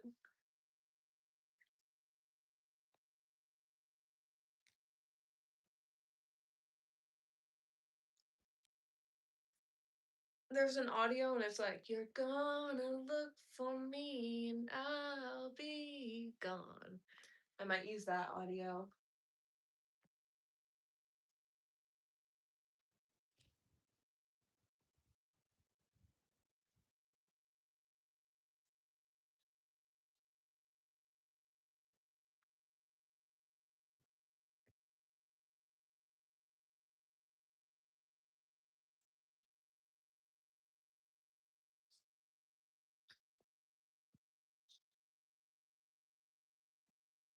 Been in my robe era lately. Every morning I like to wear a robe for a while. It's so nice. It's so easy to not have to get dressed and take the dogs just to the bathroom, just get in a robe and go. I can tell because I think that was my third robe I just put over there. And here's my fourth. A lot of robes, bro. Which I'll wear them a couple times before I wash them, but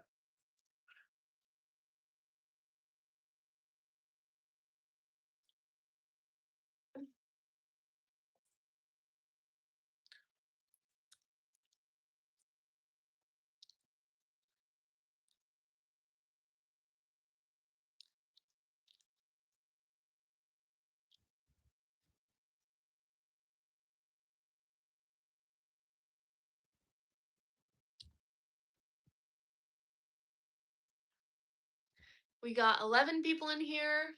Hopefully, you guys have all subscribed to me. I would love it if you did. It means the world to me to look afterwards after the live is done and be like, dang, I got this many subscribers.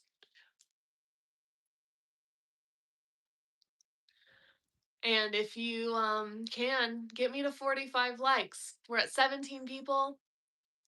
Get me to 45 likes, please. 4 more likes, and then we're at 45. Yay, 42.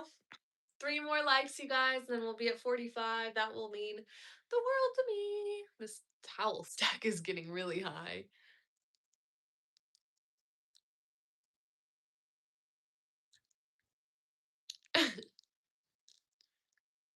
"44 likes, 1 more like."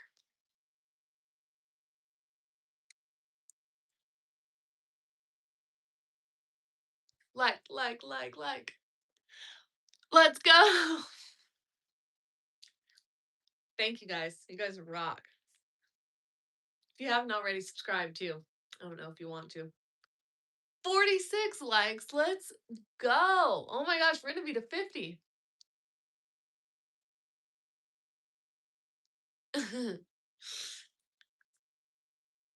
We're almost done folding the laundry. Let's go. Lots of good stuff happening.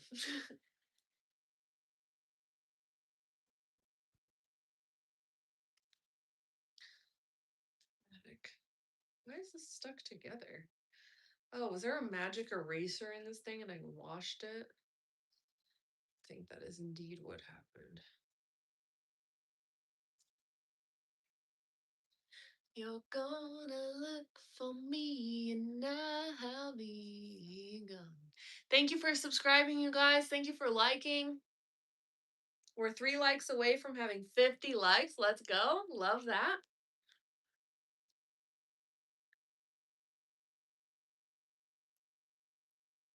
Okay. Nice. Okay. I think that's all my laundry that needed to be folded. Yep. Oh, a rat right there.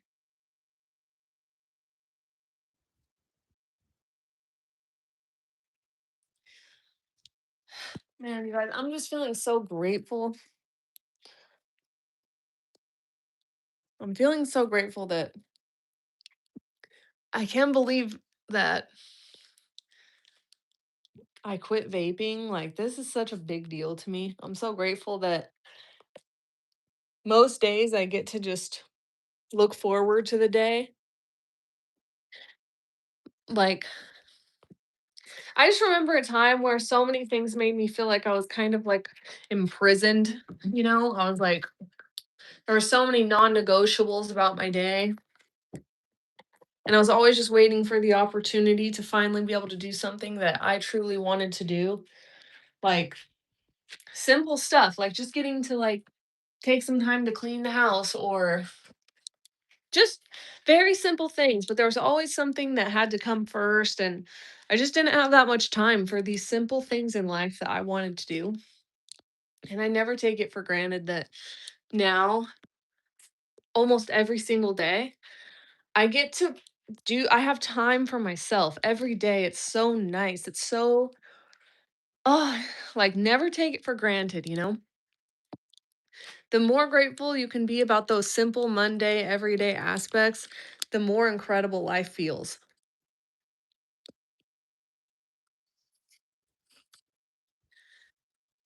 Like if you find joy in, um, you know, simple, simple stuff. Like that's kind of why I love doing this channel, is because it's cleaning, it's folding laundry, it might be getting ready, it might be talking, like it might be boring, but it's like when that simple stuff is what makes you happy, you are happy in life, you know? And like there should be no, to me, like the mundane stuff is what we want to romanticize in life because it's available to us every day, you know? And when you can find like so much gratitude in a little hobby that you can do every day, or hanging out with your pets or your family or doing the laundry, and that stuff is a joy to you or like important to you, your life feels so fulfilled because you're not spending so much of your time wishing you were doing something extravagant or special. Like it's so much more sustainable to enjoy things that you can do every day rather than enjoy stuff that is rare. You know what I mean? Or require something extravagant. Like when I'm happy because my space is clean, that means I'm happy to clean the space. That means I'm happy about my daily chores, which means I find joy in something that normally people want to rush through, but it's like this is such a part of life, is maintaining your home, making food, doing chores, caretaking loved ones, like providing for other people and providing for yourself, having time to reflect or to pray or to read your Bible or do some sort of exercise. Like all these things are things that I think we look at like they're chores. Like we're like, man, I have to do this. I have to do this. This is on my to do list. I'm falling behind in this. But it's like when we really stop looking at life, like for me, when I stopped looking at life like I'm doing all this stuff so that I can do this, it's like amazing because then it's like I'm looking forward to today because I get the whole day to get my stuff done. Like I'm so excited that I get to train my dogs and that I just get my laundry done and I can vacuum. Like this whole day is just for me to like be a human and have fun in being a human. And that way I'm not always trying to escape life. Like that's why I like this channel and I believe that it helps others to set that example. Like I might not be a great example there might be a lot wrong with me, but like I feel like that's how God uses me is to be like, one thing I can do is romanticize stuff that we all kind of have to do, like cleaning or cooking, eating, exercising. Like, we all kind of have to do those things as humans. And when we can, like, take such joy in those things and be an example for others that those things can be joyful, it overall could promote someone to live such a happier life. Like, I know that's how I feel. I feel like more happy about my life because I've watched other content creators bring joy into those things. Like, dang, this girl built a whole YouTube channel around like how to clean a shower or like how to make a one pot meal or a one sheet meal or whatever. Like, this girl takes so much pride in doing this, or this guy loves cleaning cars. Like, then I get excited because I see them using certain products or certain techniques that I can't wait to use that's going to make it easier and more fun for me. Like, and that's kind of what I want to do is I want to be one of those people that you guys can look at and be like, "Dang, you're so like comforting. Like there's no expectations. You just are like who you are." And I can hang out with you on live, or I can watch your short form videos or your long form videos and feel this like camaraderie or friendship and maybe learn something, or but at the end of the day just have like companionship and somebody who isn't making me rise up to this extreme narrative of who I should be, but just is there with me in the sense of like likes cleaning too, she showed me this thing, or she whatever. Anyway, that's my rant. After all that silence of doing my laundry, that's what I got for you. um, and we just broke 50 likes. Let's go. Um, if you guys liked my rant, make sure you're subscribed. There's a lot more where that came from. My closet. We got to work on this closet, you guys. Um,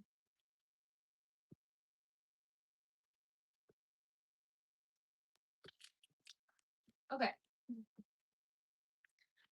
So we got to work on the closet. First, though, honestly, let's clear some of this out. We have all of our laundry just sitting here. Um, if you've watched me do laundry before, you know that I put all my mom's laundry. I put all the other laundry that doesn't stay in my room. I like to put it on this chair so that it's up off the ground. We have some backup towels. Um, my dog's clothes go in this drawer over here. My coffee is cold now, of course, but go drink it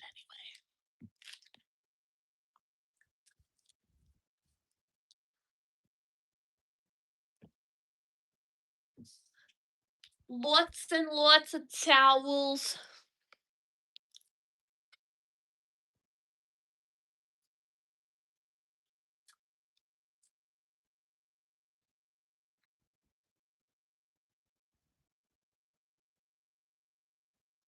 Okay. Some of this stuff.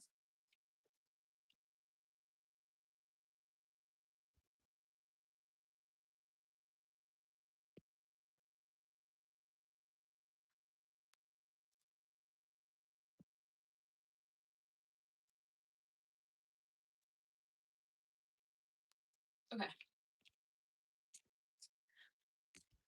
Anytime I get new clothes, I like to wash them before I wear them.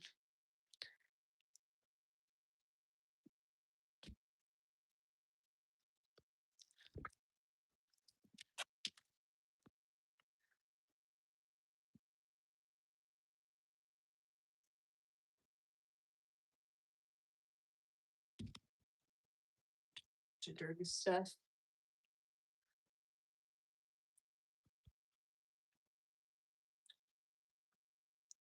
just setting all my bathroom stuff in the bathroom. I've already told you a million times, but the bathroom is under like a level of construction. And so I've got to just set some of this stuff in there. There's really no putting it away at the moment.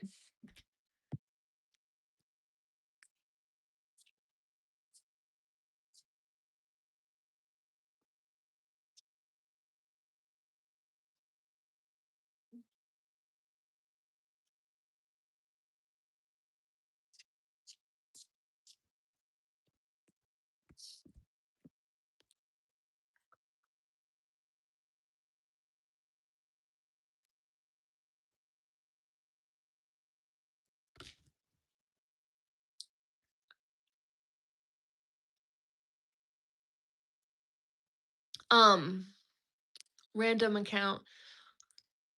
Before I got into content creation, well, I've always actually been in content creation. I was, like before, I don't know if you know everything that I do, but right now I'm working on building up this channel and hopefully this can be a job for me. I'm also an investor. And then I made adult content too, which I don't currently make anymore. A lot of stuff has changed for me. Before that, I went to school though for coding, typography, book setting, and media in general, like graphic design. And I worked for a marketing firm. I worked on a couple different startups. I worked with the NFL on some of their digital stuff. I've worked with um, different startup medical companies. Like I've done a lot of app development, web coding, social media, SEO, all kinds of stuff. So it's always been content of some sort.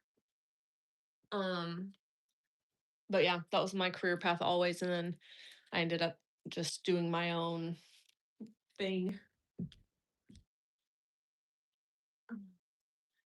For now, I'm gonna put all my blankets here. Everything's kind of under construction right now, so some stuff just can't be like properly done, which is fine. All this stuff is not gonna stay in here, so I can put all this on my chair.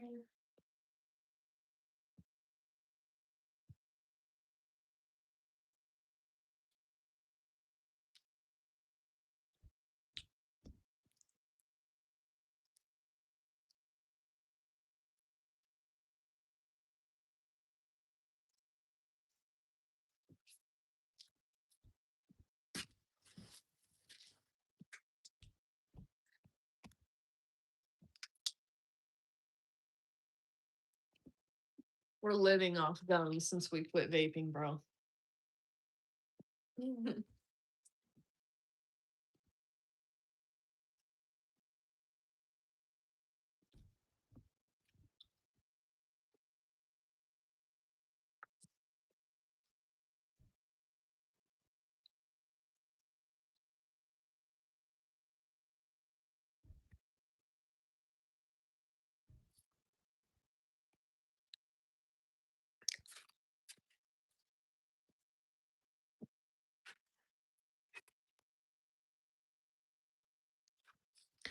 Gather up some of this trash.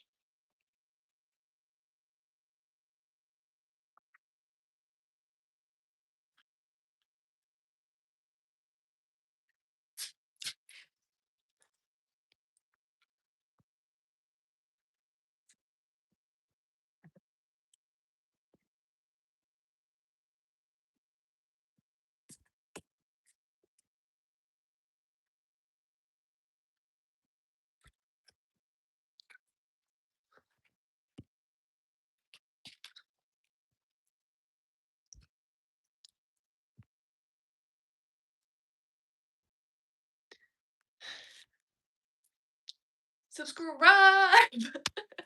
Subscribe to my channel, you guys, and give me some likes, bro. We're 6 away from 60. Give me some likes.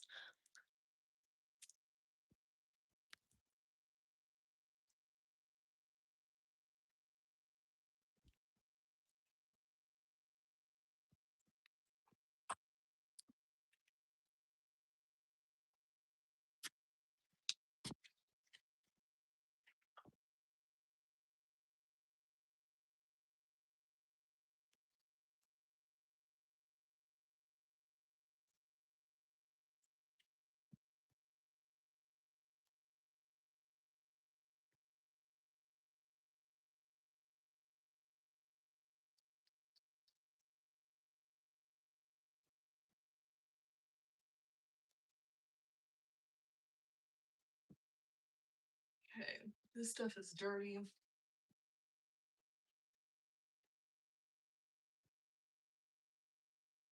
I'm gonna wear those today.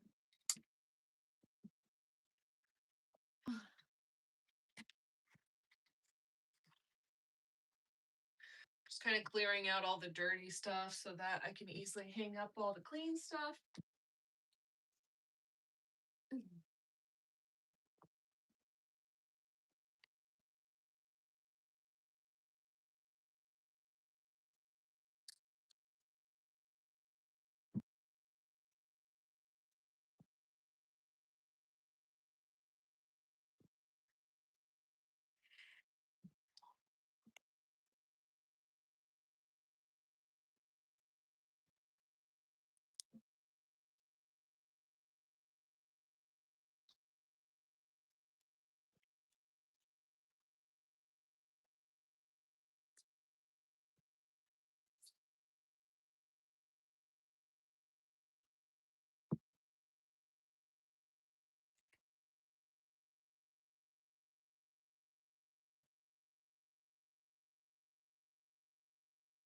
I need to cut this shirt.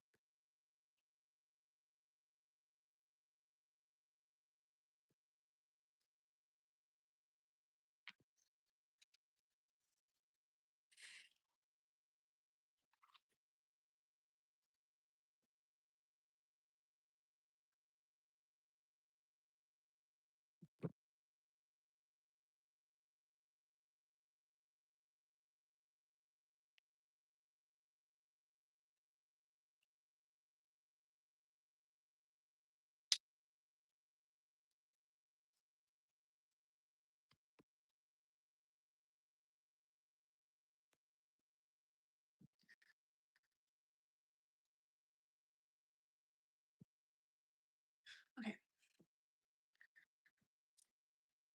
I know that all of this can get dropped in laundry. It's dirty. And I'll bring the rest of my laundry over here.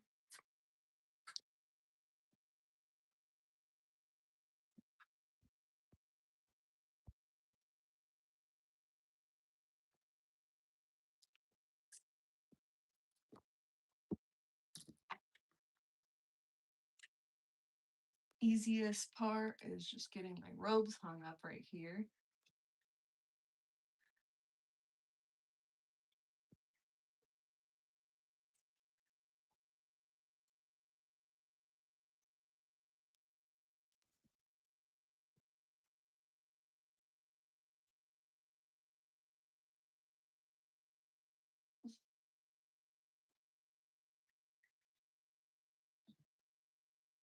Bam.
All right, nice and quick, a little laundry hang up.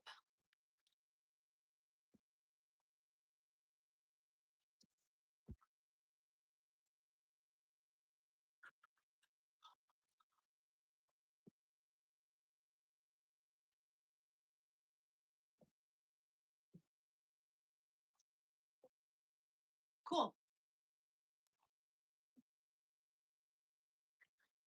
Got that out of the way.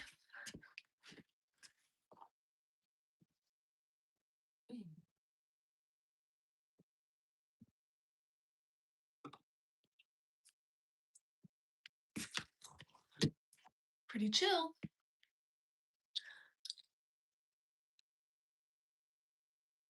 What are you guys all up to? Hey, we're 5 likes away from 60, you guys. How are we still 5 likes away from 60? 1/3 of you, right?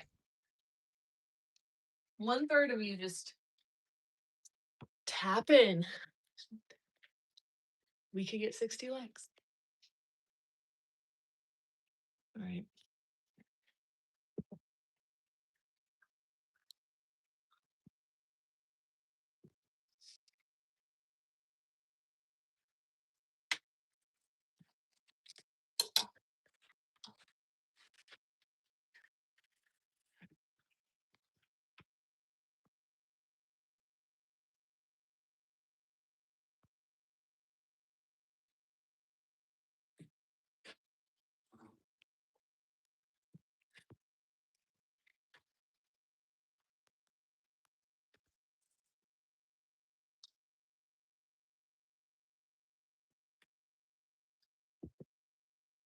I don't know what he's got going on in there, but I'm going to conclude that the things on the ground are dirty and put them in the laundry.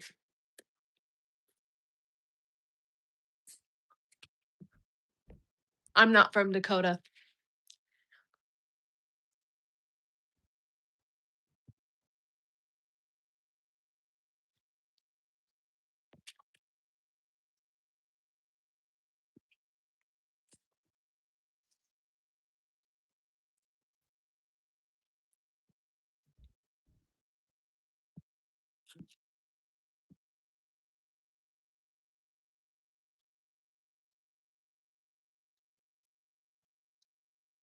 It's all trash. Here's the dogs.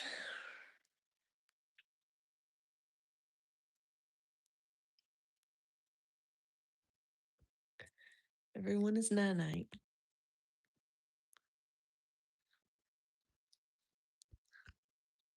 Yeah, they're the best.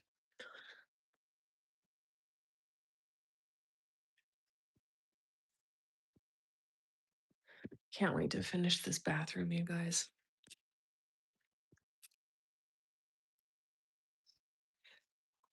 Okay. Watch the dogs for me. Make sure they don't do anything bad. I'll literally be back in 1 minute or less.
Okay, it's 9.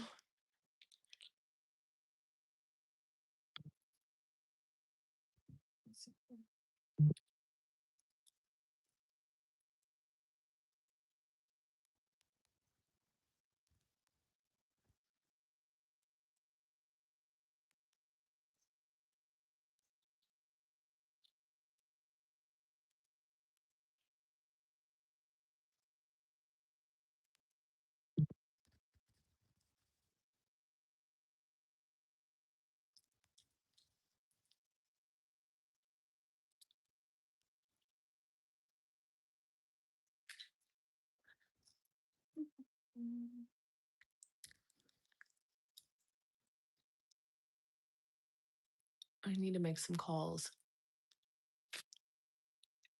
You're gonna look for me and I'll be gone.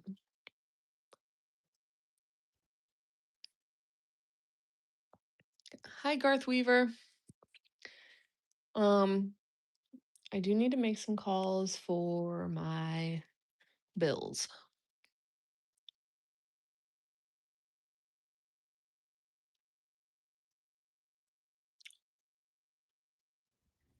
Mm, let's see. Need to make calls. I need to clean the rats. I need to try to feed vetiver. What else? Work on the loft. I need to do some of my step work. Bible study. But more than anything, I need to make my calls. I don't want to.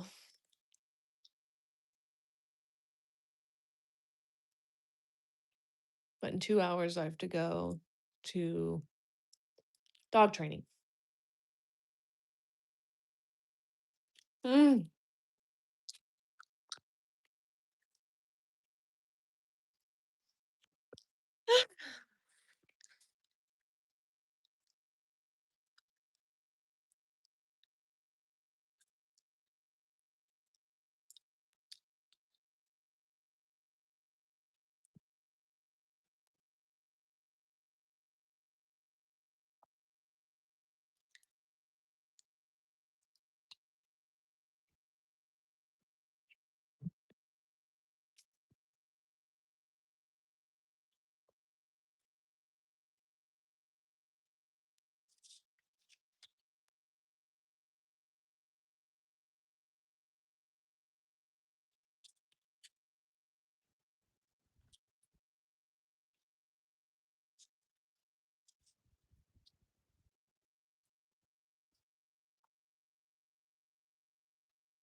Uh,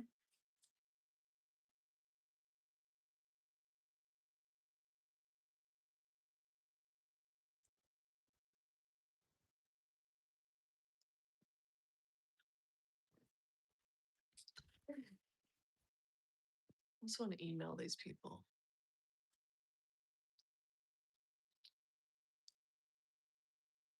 Mhm.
I need to call State Farm too.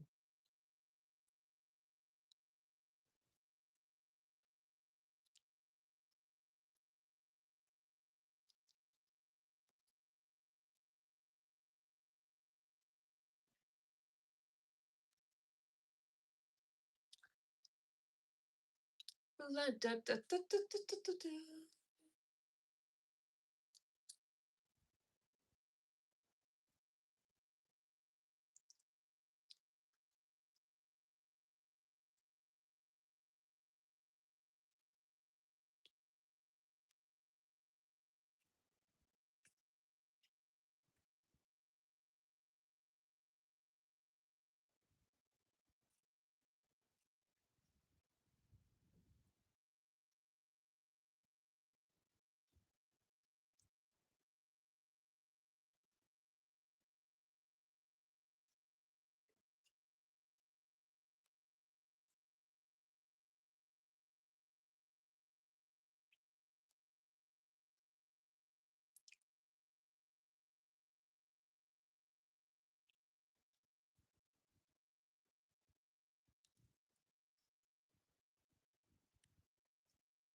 Okay. My for my 12 steps, because I'm redoing the steps. I've been sober for like 5 years, but I'm doing the steps again. And for my step work, let's see what I need to do.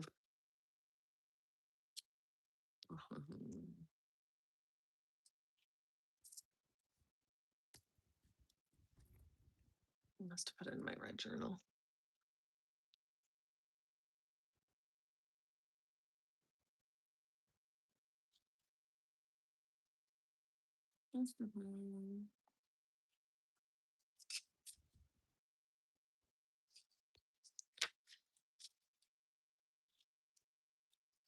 Okay, I need to read There is a Solution.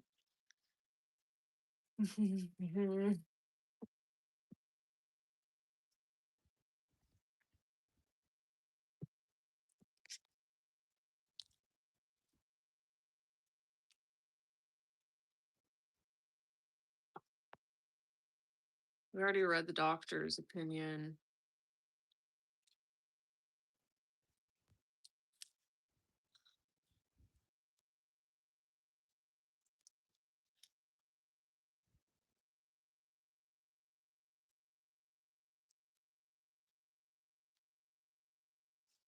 All right, guys, we're gonna read from the big book, okay? Because I have to do my step work, and either you're gonna do it with me, or we're not gonna, or I'm gonna have to get off live. So let's just go. Because I have to read chapters 1 and 2. Again, this is my second time going through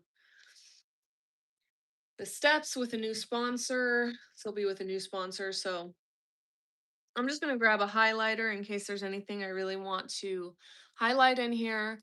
And I'm going to read you guys chapters 1 and 2 from the big book of Alcoholics Anonymous. Hopefully, you get something out of this. All right, ready? All right, chapter 1, Bill's story.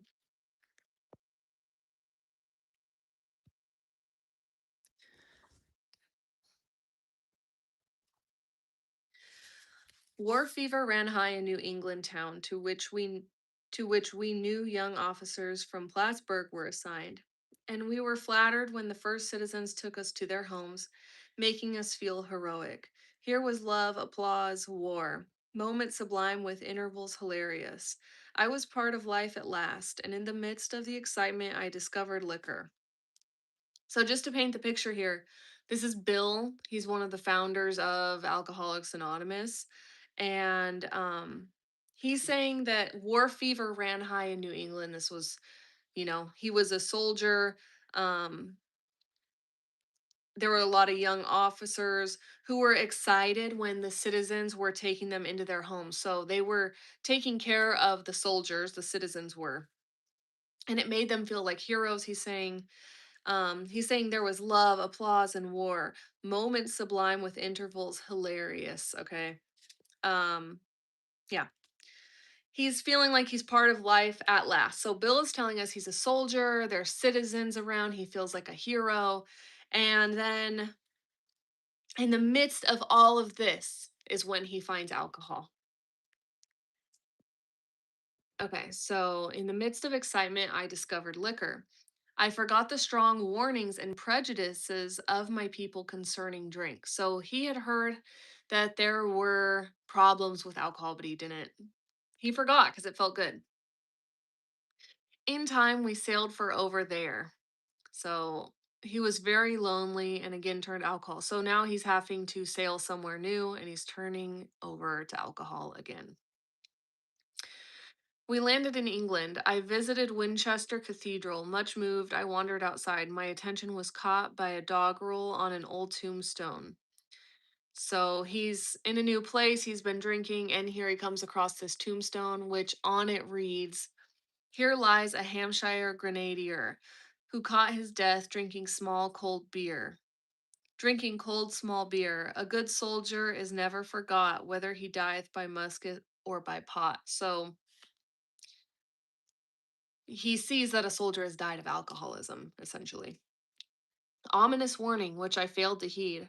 22 and a veteran of foreign wars, I went home at last. So now he's 22 years old. He's gone to war overseas and now he's at home and he's now has a drinking problem.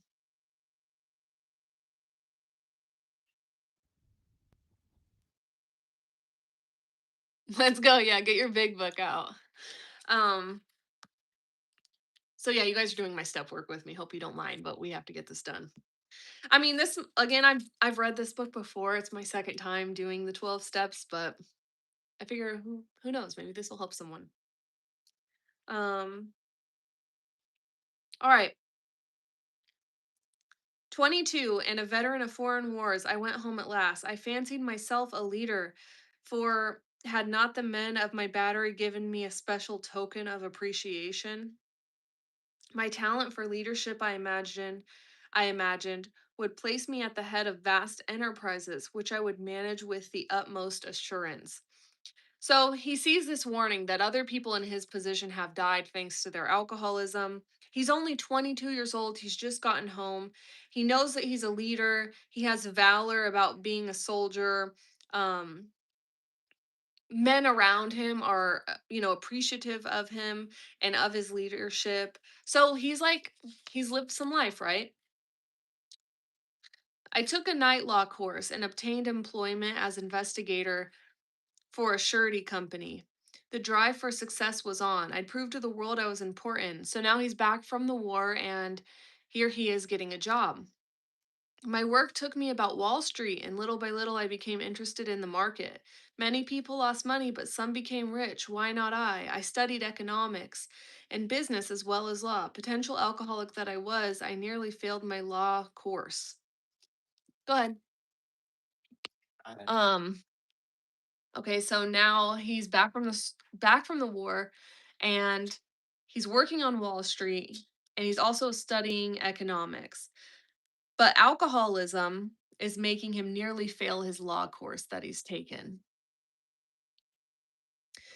At one of the finals, I was too drunk to think or write. Though my drinking was not yet continuous, it disturbed my wife. So he's saying it's starting to affect his schooling and it's disturbing his relationship, but it's not that he's drunk all the time, is what he's trying to say.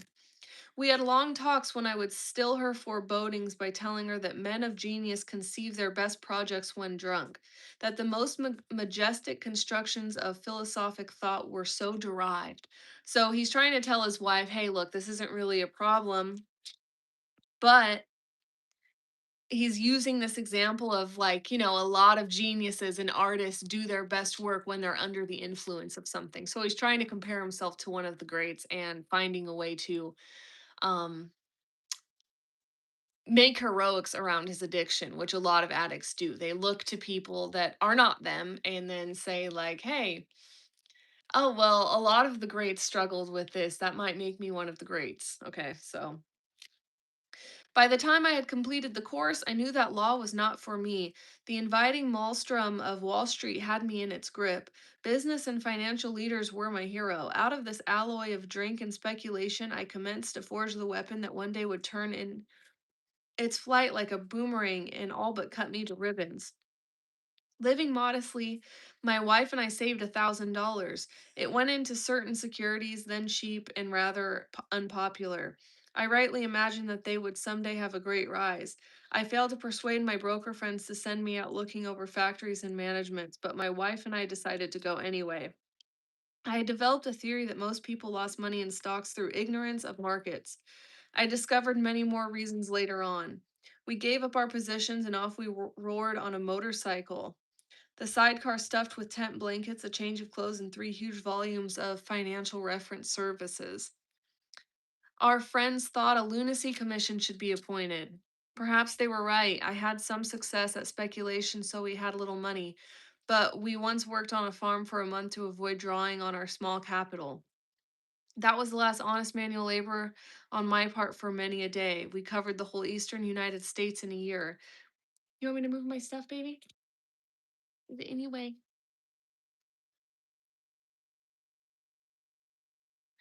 All right, so let's just recap here. Um, Bill gets back from the war.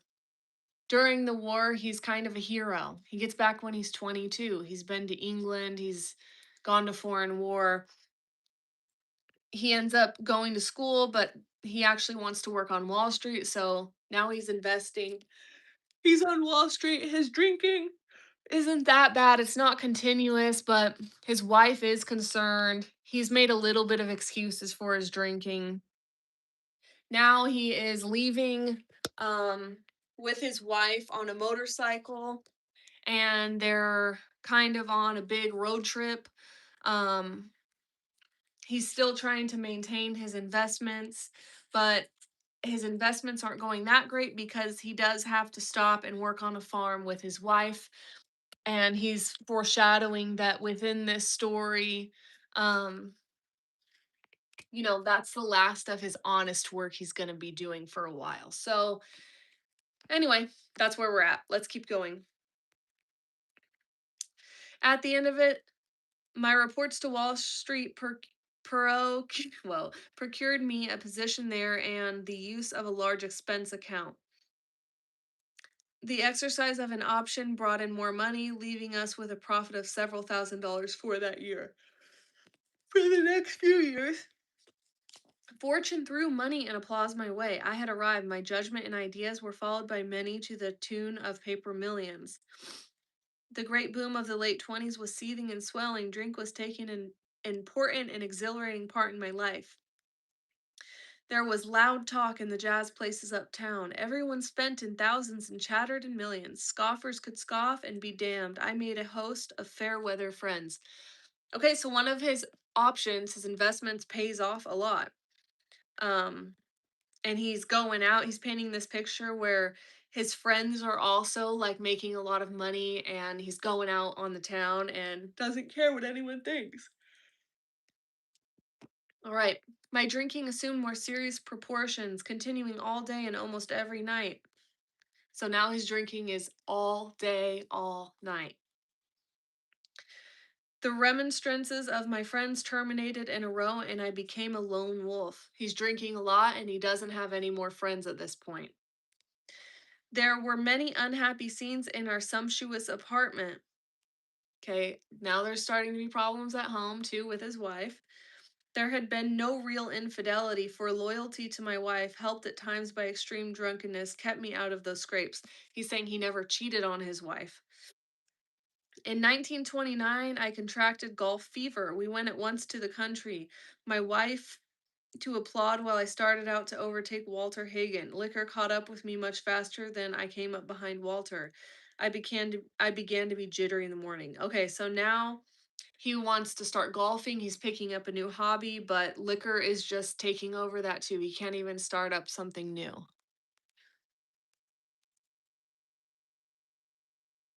Golf permitted drinking every day and every night. So one of his hobbies that he's forming is surrounding his drinking, right? He's allowed to drink during this. It was fun to carom around the exclusive course which had inspired such awe in me as a lad. I acquired the impeccable coat of tan one sees upon the well to do. The local banker watched me whirl fat checks in and out of his till with amused skepticism. He still has a lot of money, but he's drunk all the time. His hobby revolves around drinking, and he still has a lot of money, is what he's saying. Abruptly in October 1929, hell broke loose on the New York Stock Exchange. After one of those days of inferno, I wobbled from a hotel bar to a brokerage office. It was 8 o'clock, 5 hours after the market closed. The ticker still clattered. I was staring at an inch of tape which bore the inscription XYZ32. It had been 52 that morning. I was finished, and so were many friends. The papers reported men jumping to death from the towers of high finance. That disgusted me. I would not jump. I went back to the bar. My friends had dropped several million since 10 o'clock. So what? Tomorrow was another day. As I drank, the old fierce determination to win came back. Okay, so he's painting the stock market. He's telling us that the stock market had crashed. Many of his friends who were also wealthy were freaking out. He's drinking through this. Next morning, I telephoned a friend in Montreal. We had plenty of money left and thought I had better go to Canada. By the following spring, we were living in our accustomed lifestyle. I felt like Napoleon returning from Elba. No St. Helena for me. But drinking caught up with me again, and my generous friend had to let me go. This time we stayed broke. Okay, he's now lost his money. Okay, he still had enough money to keep living for a while after he lost all this money. Um, he stayed with a friend. He was doing okay, but his drinking catches up to him once again when he tries to move. So far in this story, I just want to recap. This person is living, he goes to war, he gets back. He gets a good job. He's a very determined person. He's a good husband. He's not cheating on his wife, right? But he keeps trying to pursue hobbies, move to new places, get new business opportunities. But we're seeing that it starts off as he's drinking and it's fun. Then he's drinking and it's starting to cause problems in his relationship, is where it first starts showing up. But he's still able to make money. He's getting hobbies, but it's like every single thing that he does starts to be overtaken by his drinking, and it's not even that bad at first. At first it's just like, well, golfing I can drink all the time, right? And then he's like, I'm still making money. I'm able to drink through the pain that other people are having such problems over. But now we're getting to the level where he's lost his money, he's lost a lot of his friends, and he's broke. Okay, and his drinking is still there. So the drinking is with him all this way, and it's still there now that he has nothing.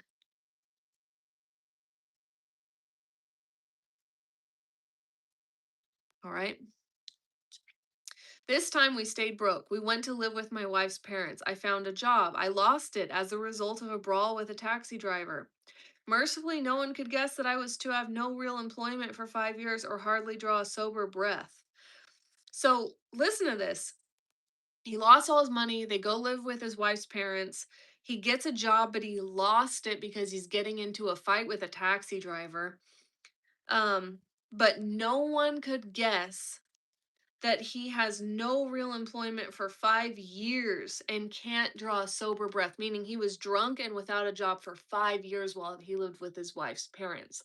So look at this person's life. It's like there's not one specific thing that sends him over the edge, right? It's like these are all things that we might experience in life: hardship, losing friends, getting hobbies, losing money, making money, watching people suffer. Like he's going through all these things. What is the one consistent though is the drinking is getting more and more and worse and worse, right? And now he's at the point where he's not sober for 5 years and has nothing. Okay. My wife began to work in a department store, coming home exhausted to find me drunk. His wife is taking on the financial burdens, and he's drinking all day. I became an unwelcome hanger on at brokerage places. Liquor ceased to be a luxury, it became a necessity. Bathtub gin, 2 bottles a day, and often three, got to be routine. Sometimes a small deal would net a few $100s, and I would pay my bills at bars and delicatessens. This went on endlessly, and I began to waken very early in the morning, shaking violently. He's so addicted to alcohol that he's waking up shaking to drink. A tumbler full of gin, followed by a half dozen bottles of beer, would be required if I were to eat any breakfast. Nevertheless, I still thought I could control the situation, and there were periods of sobriety which renewed my wife's hope. So, okay, he had to drink that much just to get out of bed, essentially. That's how bad his addiction is. He's saying, though, he still thought he had control because he could, if he wanted to, get sober for a couple days. And his wife would also be like, oh my gosh, he's getting sober because he would be sober for a few days. Gradually, things got worse, though. The house was taken over by the mortgage holder. My mother in law died. My wife and father in law became ill. Whoa. Okay, so now he's staying with his wife's parents right now, but the house is getting taken over by the mortgage holder. The mother dies and the father-in-law becomes ill, and so does his wife. Then I got a promising business opportunity. Stocks were at the low point of 1932 and I had somehow formed a group to buy. I was to share generously in the profits. Then I went on a prodigious bender and that chance vanished. He was supposed to get a certain amount of money, but he literally just drank and went on a bender and it was gone. I woke up. This had to be stopped. I saw I could not take so much as one drink. I was through forever. Before then, I'd written lots of sweet promises, but my wife happily observed that this time I meant business, and so I did. So he's saying, I have to stop. And his wife is excited, and he stops. But shortly afterward, I came home drunk. So he decides to stop on self will, and it doesn't work.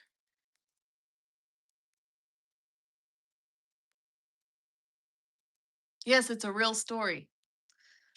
This story is the person who founded Alcoholics Anonymous, the 12 steps. There had been no fight. Where hadn't been my high resolve? I simply didn't know. I hadn't even come to mind.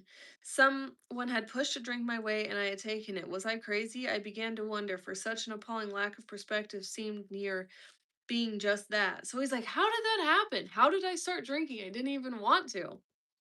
Renewing my resolve, I tried again. Some time passed, and confidence began to be replaced by cocksureness. I could laugh at the gin mills. Now I had what it took. One day I walked into a cafe with my telephone. In no time I was beating on the bar, asking myself how it happened. As the whiskey rose to my head, I told myself I would manage better next time, but I might as well get good and drunk then, so I did. The remorse, horror, and hopelessness of the next morning are unforgettable. So he's saying he's just trying to stop without a program and he keeps on messing up somehow, some way, right? And then he says the remorse, horror, and hopelessness of the next morning are unforgettable. I'm going to highlight that because it's so true for me. The courage to battle was not there. My brain raced uncontrollably, and there was a terrible sense of impending calamity. I totally get this. I'm going to also highlight this stuff. I hardly dared to cross the street lest I collapse and be run down by an early morning truck, for it was scarcely daylight. An all night place supplied me with a dozen glasses of ale. My writhing nerves were stilled at last. A morning paper told me the market had gone to hell again. Well, so had I. The market would recover, but I wouldn't. That was a hard thought. Should I kill myself? No, not now. Then a mental fog settled down. Gin would fix that. So 2 bottles and oblivion. So this guy's tripping, right? He's in a haze. He's just continuing to lose money.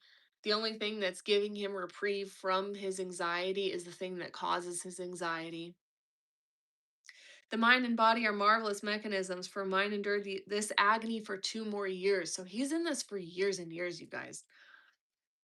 Sometimes I stole from my wife's slender purse when the morning terror and madness were on me. So he would be on a bender and he'd take money from his wife.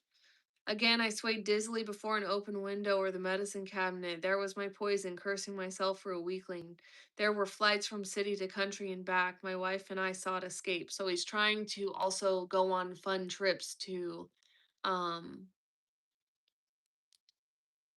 he's trying to like go on trips, right? Like we'll go on vacations and we'll do stuff and be like, "Whoa, I'll be different on vacation. I just need to get away." But he's like, everywhere he goes, there he is. Then came the night when the physical and mental torture was so hellish I feared I would burst through the window, sash and all. Somehow I managed to drag my mattress to a lower floor lest I suddenly leap. A doctor came with a heavy sedative. So he's having a bad episode, is what he's saying. The doctor came to sedate him. Next day found me drinking both gin and sedative. Now he's drinking and taking the sedative. This combination landed me on the rocks. People feared for my sanity, and so did I. I could eat little or nothing when drinking, and I was 40 pounds underweight. My brother in law is a physician, and through his kindness and that of my mother, I was placed in a nationally known hospital for the mental and physical rehabilitation of alcoholics. He's going to a rehab. Under the so called belladonna treatment, my brain cleared. Hydrotherapy and mild exercise helped much. Best of all, I met a kind of doctor who explained that though certainly selfish and foolish, I had been seriously ill, bodily and mentally. It relieved me somewhat to learn that in alcoholics, the will is amazingly weakened when it comes to combating liquor, though it often remains strong in other respects. My incredible behavior in the face of a desperate desire to stop was explained. Understanding myself now, I fared forth in high hope. For 3 or 4 months, the goose hung high. I went to town regularly and even made a little money. Surely this was the answer, self knowledge. But it was not, for the frightful day came when I drank again. So he's saying, I exercised, I did everything, I went to rehab, I'm doing everything, I'm learning everything about myself, and I still relapse. Okay, so this is like such a thing for a lot of people who are true addicts and alcoholics. They really think if they read the right amount of books or exercise enough or talk to doctors enough, they're going to somehow be cured of this, but a lot of them really don't stay sober. So we're looking for what is the answer is not self-knowledge. What will the answer be? Does anyone know?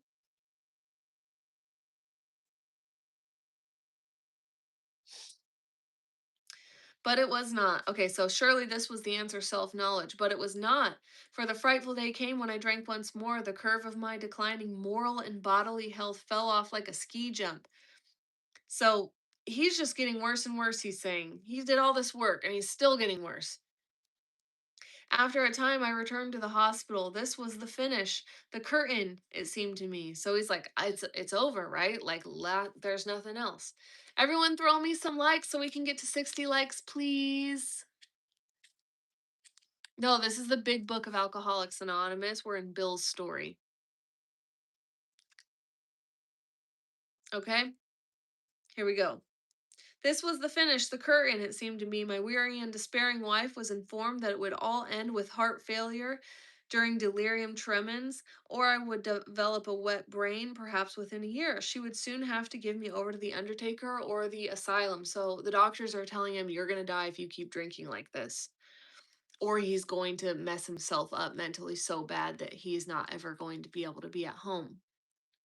We're reading the big book of Alcoholics Anonymous, Bill's story. We're on page 7 right now. If you guys don't mind giving me a heart. They did not need to tell me, though. I knew and almost welcomed the idea. It was a devastating blow to my pride. So he's like, I already knew this. We're almost done with Bill's story, and then I'll give you guys a break. I, who had thought so well of myself and my abilities, of my capacity to surmount obstacles, was concerned at last. He's like, I'm at a breaking point. Now I was to plunge into the dark, joining that endless procession of sots who had gone on before. I thought of my poor wife. He's like, dang, I'm about to die, and everyone's going to have to see me do this, and I'm going insane, and there's no option for me anymore. There had been much happiness. What would I not give to make amends? But that was over now. He's really hanging up the towel. He thinks that he's going to just die, right? No words can tell of the loneliness and despair I found in that bitter morass of self pity. So he's like, I feel so bad for myself. Quicksand stretched around me in all direction. There's nowhere for him to go. I had met my match. I had been overwhelmed. Alcohol was my master. His addiction has now taken everything from him. Trembling, I stepped from the hospital a broken man. Fear sobered me. He's like, yeah, fear, he was so afraid of dying that, yeah, he could just not drink for a little bit. Then came the insidious insanity of that first drink, but there we go again. We're drinking again. I was off again. Everyone became resigned to the certainty that I would have to be. Whoa. Vetiver! No, no, no. He's saying that everyone thinks that for sure he's just going to have to be locked away if he ever wants to stay sober.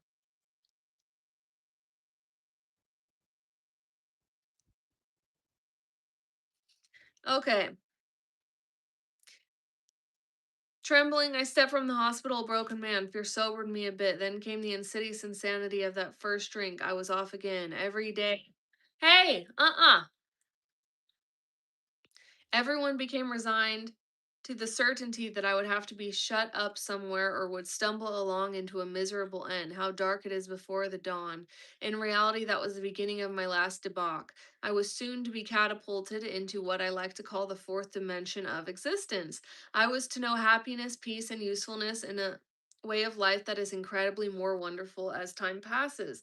Near the end of that bleak November, I started drinking in my kitchen. With a certain satisfaction, I reflected there was enough gin concealed about the house to carry me through the night and next day. My wife was at work. I wondered whether I dared hide a bottle of gin near the head of our bed.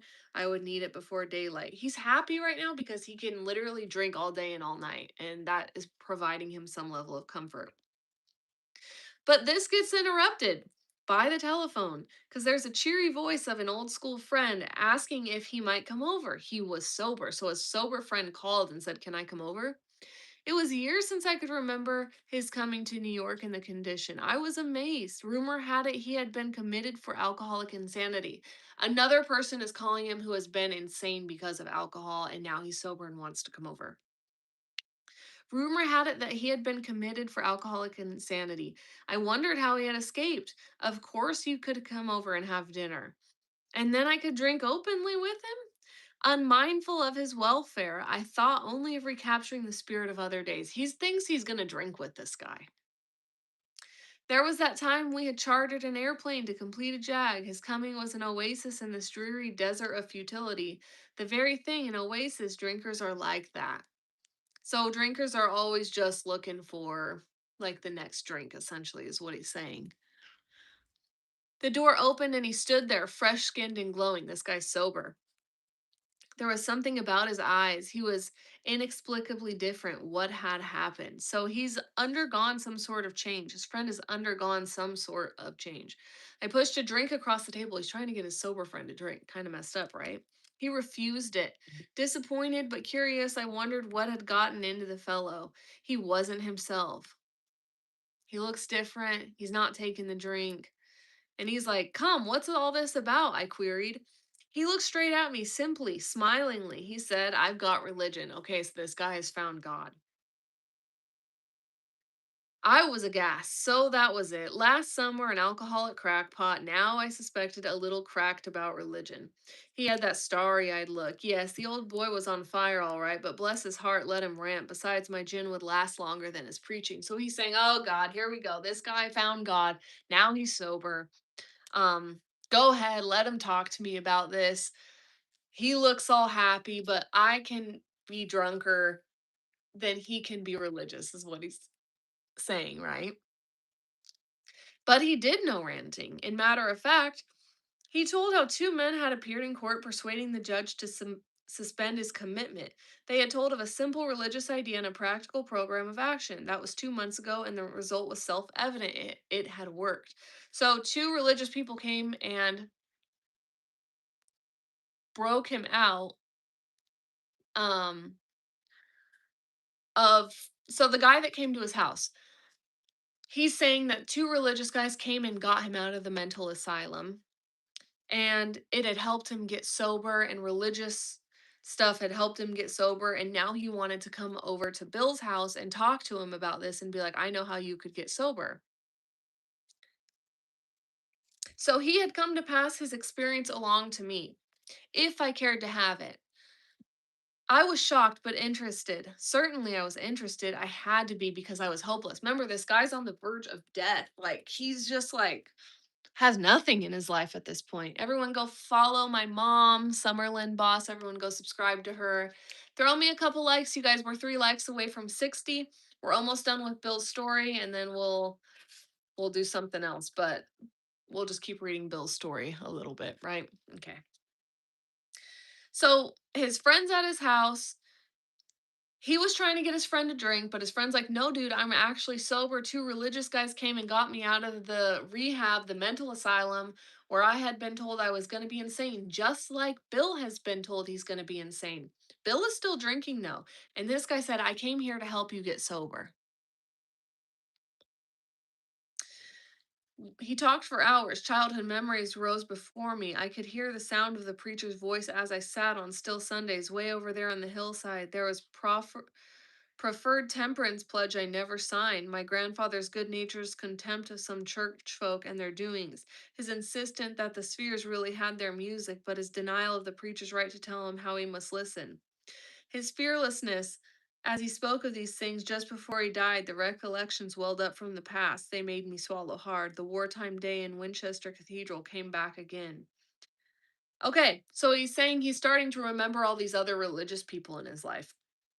I had always believed in a power greater than myself.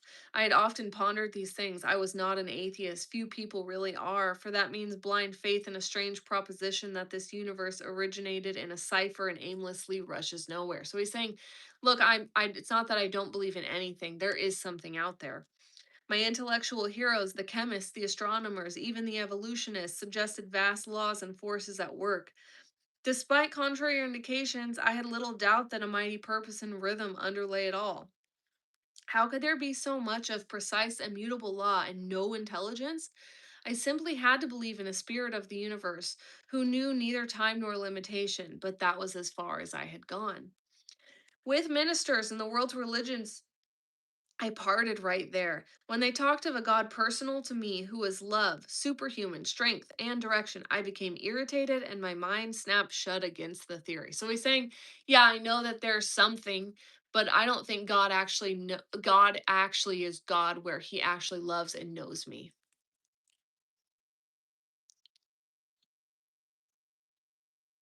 To Christ I conceded the certainty of a great man, not too closely followed by those who claimed him. His moral teaching most excellent. For myself, I had adopted those parts which seemed convenient and not too difficult. The rest I disregarded. So he's saying, yeah, I could relate with some stuff about Jesus Christ, but I'm only taking what's convenient. The wars which had been fought, the burnings and chicanery, and the religious dispute had facilitated made me sick. He didn't like that religion had caused so much problem in the world, so he kind of was like turned off from it because of that. I honestly doubted whether, on balance, the religions of mankind had done any good. Judging from what I had seen in Europe and since, the power of God in human affairs was negligible. The brotherhood of man a grim jest. If there was a devil, he seemed like the boss universal, and he certainly had me. So he's saying, I've suffered so much that I'm having a hard time believing that God is good, is what he's saying. But my friend sat before me, and he made the point blank declaration that God had done for him what he could not do for himself. His human will had failed. Doctors had pronounced him incurable. Society was about to lock him up. Like myself, he had admitted complete defeat. Then he had, in effect, been raised from the dead, suddenly taken from the scrap heap to a level of life better than the best he had ever known. So his friend, who has been as rock bottom as him, is saying, no, God did this for me. God's real. Okay. Had this power originated in him? Obviously, it had not. There had been no more power in him than there was in me at that minute, and this was none at all. So he's saying he knows this guy's as bad as him, and he can tell that there's no way he could get sober. So God must have done it for him, right? If that's what he's saying, it must be true. That floored me. It began to look as though religious people were right after all. Here was something at work in a human heart which had done the impossible. My ideas about miracles were drastically revised right then. Never mind the musty past, here sat a miracle directly across the kitchen table. He shouted great tidings. So he's saying this is truly a miracle that this guy's sober, and saying that I can be too. I saw that my friend was much more then inwardly reorganized. He was on a different footing. His roots grasped a new soil. So he's saying this is not just self-knowledge. This is not just a phase. He can tell this guy has changed somehow, some way. Despite the living example of my friend, there remained in me the vestiges of my old prejudice. Okay, so we can put ourselves in this position, right? When we see somebody do something, it can stick with us. When you see something and you're like, maybe that is going to make me think twice. Or even if you don't fully agree with them, there's something about what's happening where you're like, this is going to change me. Seeing this is going to change me. And that's what's happening to him. He's like, this is a miracle. I can't deny it. But he still is like feeling that prejudice, like, and probably a lot of us can relate to this. When you see someone who's religious, especially, you might be like, I'm not religious, so that's nice for you. But that thing might stick in your head like, dang, that was pretty crazy. And that's kind of what's happening to him. The word God still aroused a certain antipathy. When the thought was expressed that there might be a God personal to me, this feeling was intensified. He really doesn't think God knows or loves him. I didn't like the idea. I could go for such conceptions as creative intelligence, universal mind, or spirit of nature, but I resisted the thought that the Tsar of heavens, however loving his sway might be. So he's saying, I don't like the idea that God is king, and I don't like this idea. I have since talked with scores of men who felt the same way. He's saying, and he's crossed paths with a lot of people that feel this way too. My friend suggested that, okay, so now his friend is saying, why don't you choose your own conception of God? He's like, then stop looking at him like that. Look at him how you want to look at him. The statement hit me hard. It melted the icy intellectual mountain in whose shadow I had lived and shivered many years. So he's saying, um, we have to be there at 12, so like 11. All right.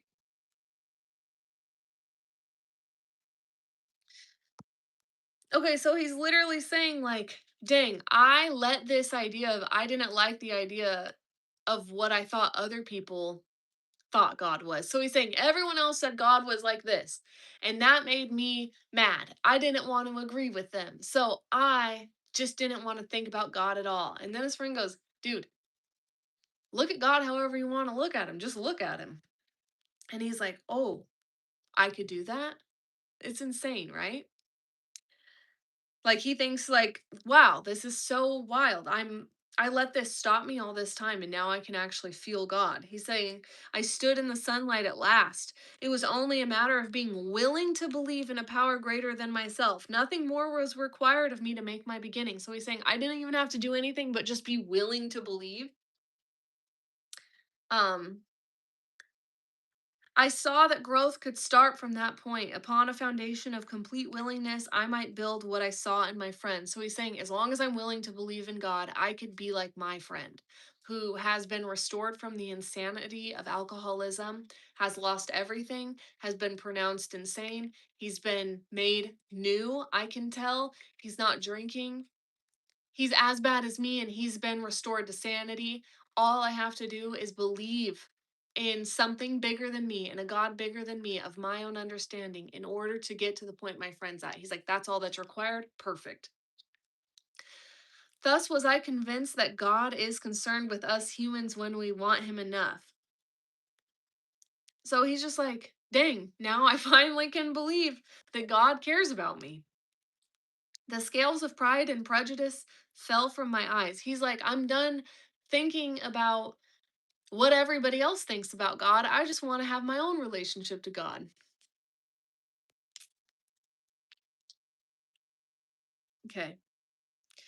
The real significance of my experience in the cathedral burst upon me. For a brief moment, I had needed and wanted God.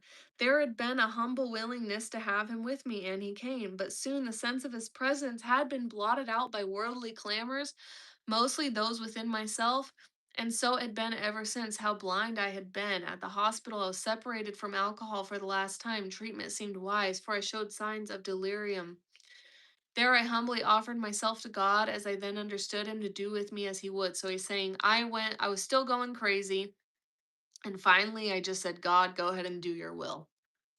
I placed myself unreservedly under his care and direction. I admitted for the first time that of myself I was nothing, that without him I was lost. I ruthlessly faced my sins and became willing to have my newfound friend take them away, root and branch. I had not had a drink since. So he's saying the only thing that ever worked on this whole time, he's had self knowledge, he's done rehab, he's done so many things, and he's never been able to stay sober. The last time he drank was when he finally turned his will over to God and said, do with me as you will.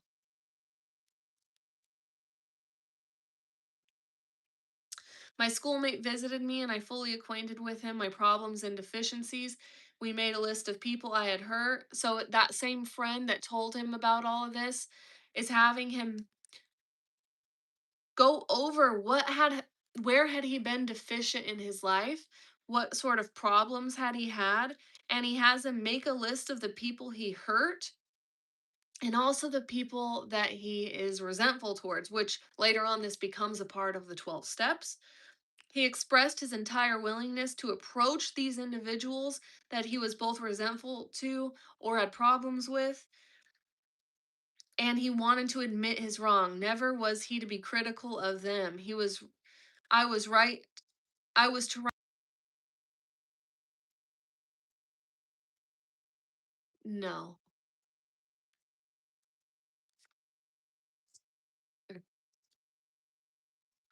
All right.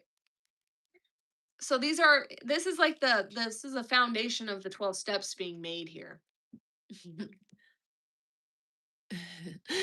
Everyone's gone. Okay, well, then we only have three. Okay, we have five people in here. We're almost done with this, but we're not going to give up. You guys might not like recovery, but guess what? We have to keep doing this. I was to test my thinking by the new God consciousness within. Common sense would thus become uncommon sense. I was to sit quietly when in doubt, asking only for direction and strength to meet my problems as He would have me. All right, so he's saying I have to just give everything up. When I'm in doubt, I just literally need to pray for God's will. That's all I'm to do. Never was I to pray for myself, except as my request bore on my usefulness to others, then only might I expect to receive, but that would be in great measure. He's doing a complete transformation of the way he's looking at things. He's just going to ask God for God's will or to be of more use, and that's it.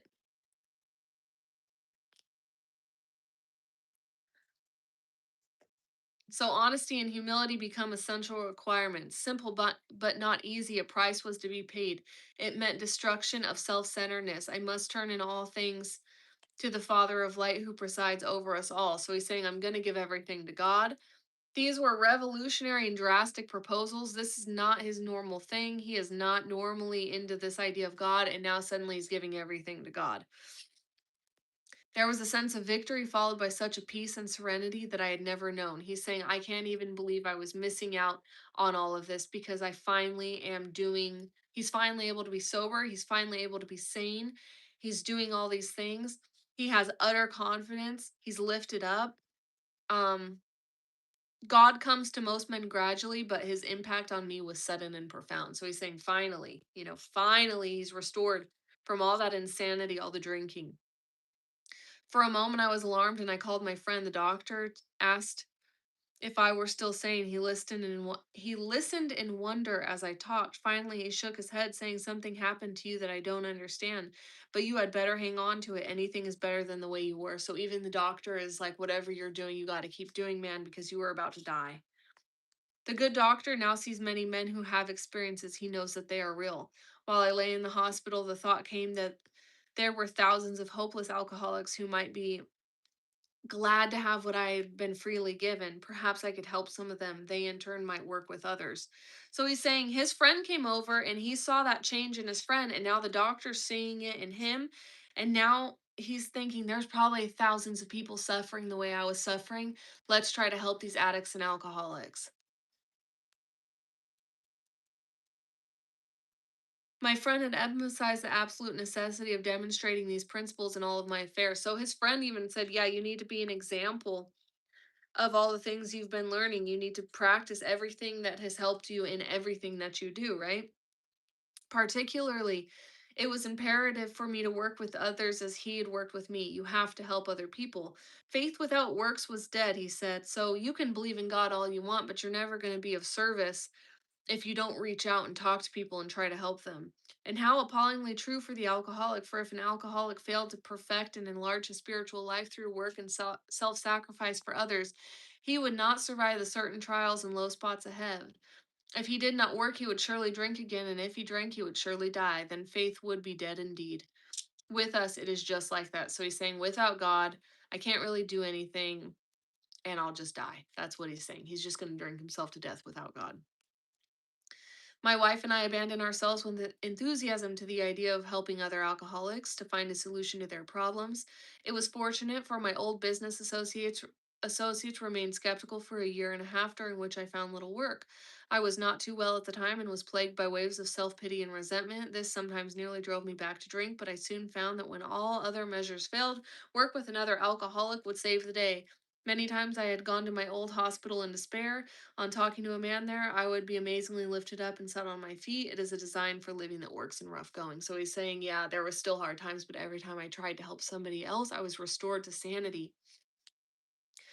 We commenced to make many friends, and a fellowship has grown up among us, which is a wonderful thing to feel apart. The joy of living we really have, even under pressure and difficulty. I've seen hundreds of families set their feet in the path that really goes somewhere, have seen the most impossible of domestic situations righted, feuds and bitterness of all sorts wiped out. I've seen men come out of asylums and resume a vital place in the lives of their families and communities. Business and professional men have regained their standing. There is scarcely any form of trouble and misery which has not been overcome among us. In one western city and its environs, there are thousands of us and our families. We meet frequently so that newcomers may find fellowship. So he's saying that now there are thousands of people who this program that they've created has helped. At these informal gatherings, one may often see from 50 to 200 persons, and we're growing in numbers and power.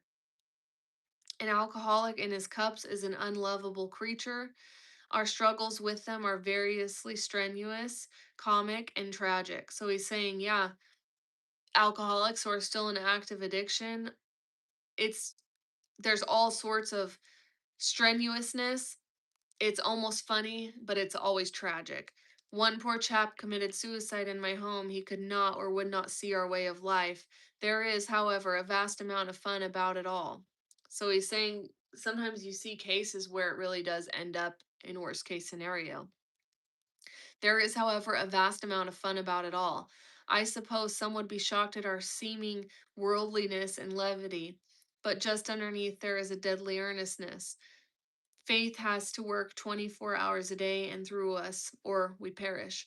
Most of us feel the need to look no further for utopia. We have it with us right here and now. Each day, my friend's simple talk in our kitchen multiplies itself in a widening circle of peace on earth and goodwill for men.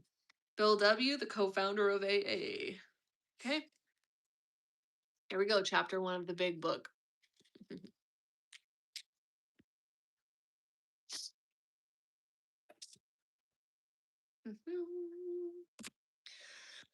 Okay, it's 10 o'clock. I gotta go to dog training in 1 hour, so I better go eat some breakfast. And I also have to call my school because they're trying to get me to pay for my semester that I didn't even go to. So I'm just like, bro, you guys dropped me. So I gotta call them. But anyways, I hope you guys enjoy this. Whether you're watching now or you're watching at some point in the future, please subscribe to my channel, give me a thumbs up, leave a comment down below. Make sure to let Summerlin Boss and Drew Leaf know that you appreciate them. Give them thumbs ups and not thumbs ups, subscriptions on their accounts. And until next time, I'll see you guys later. Bye.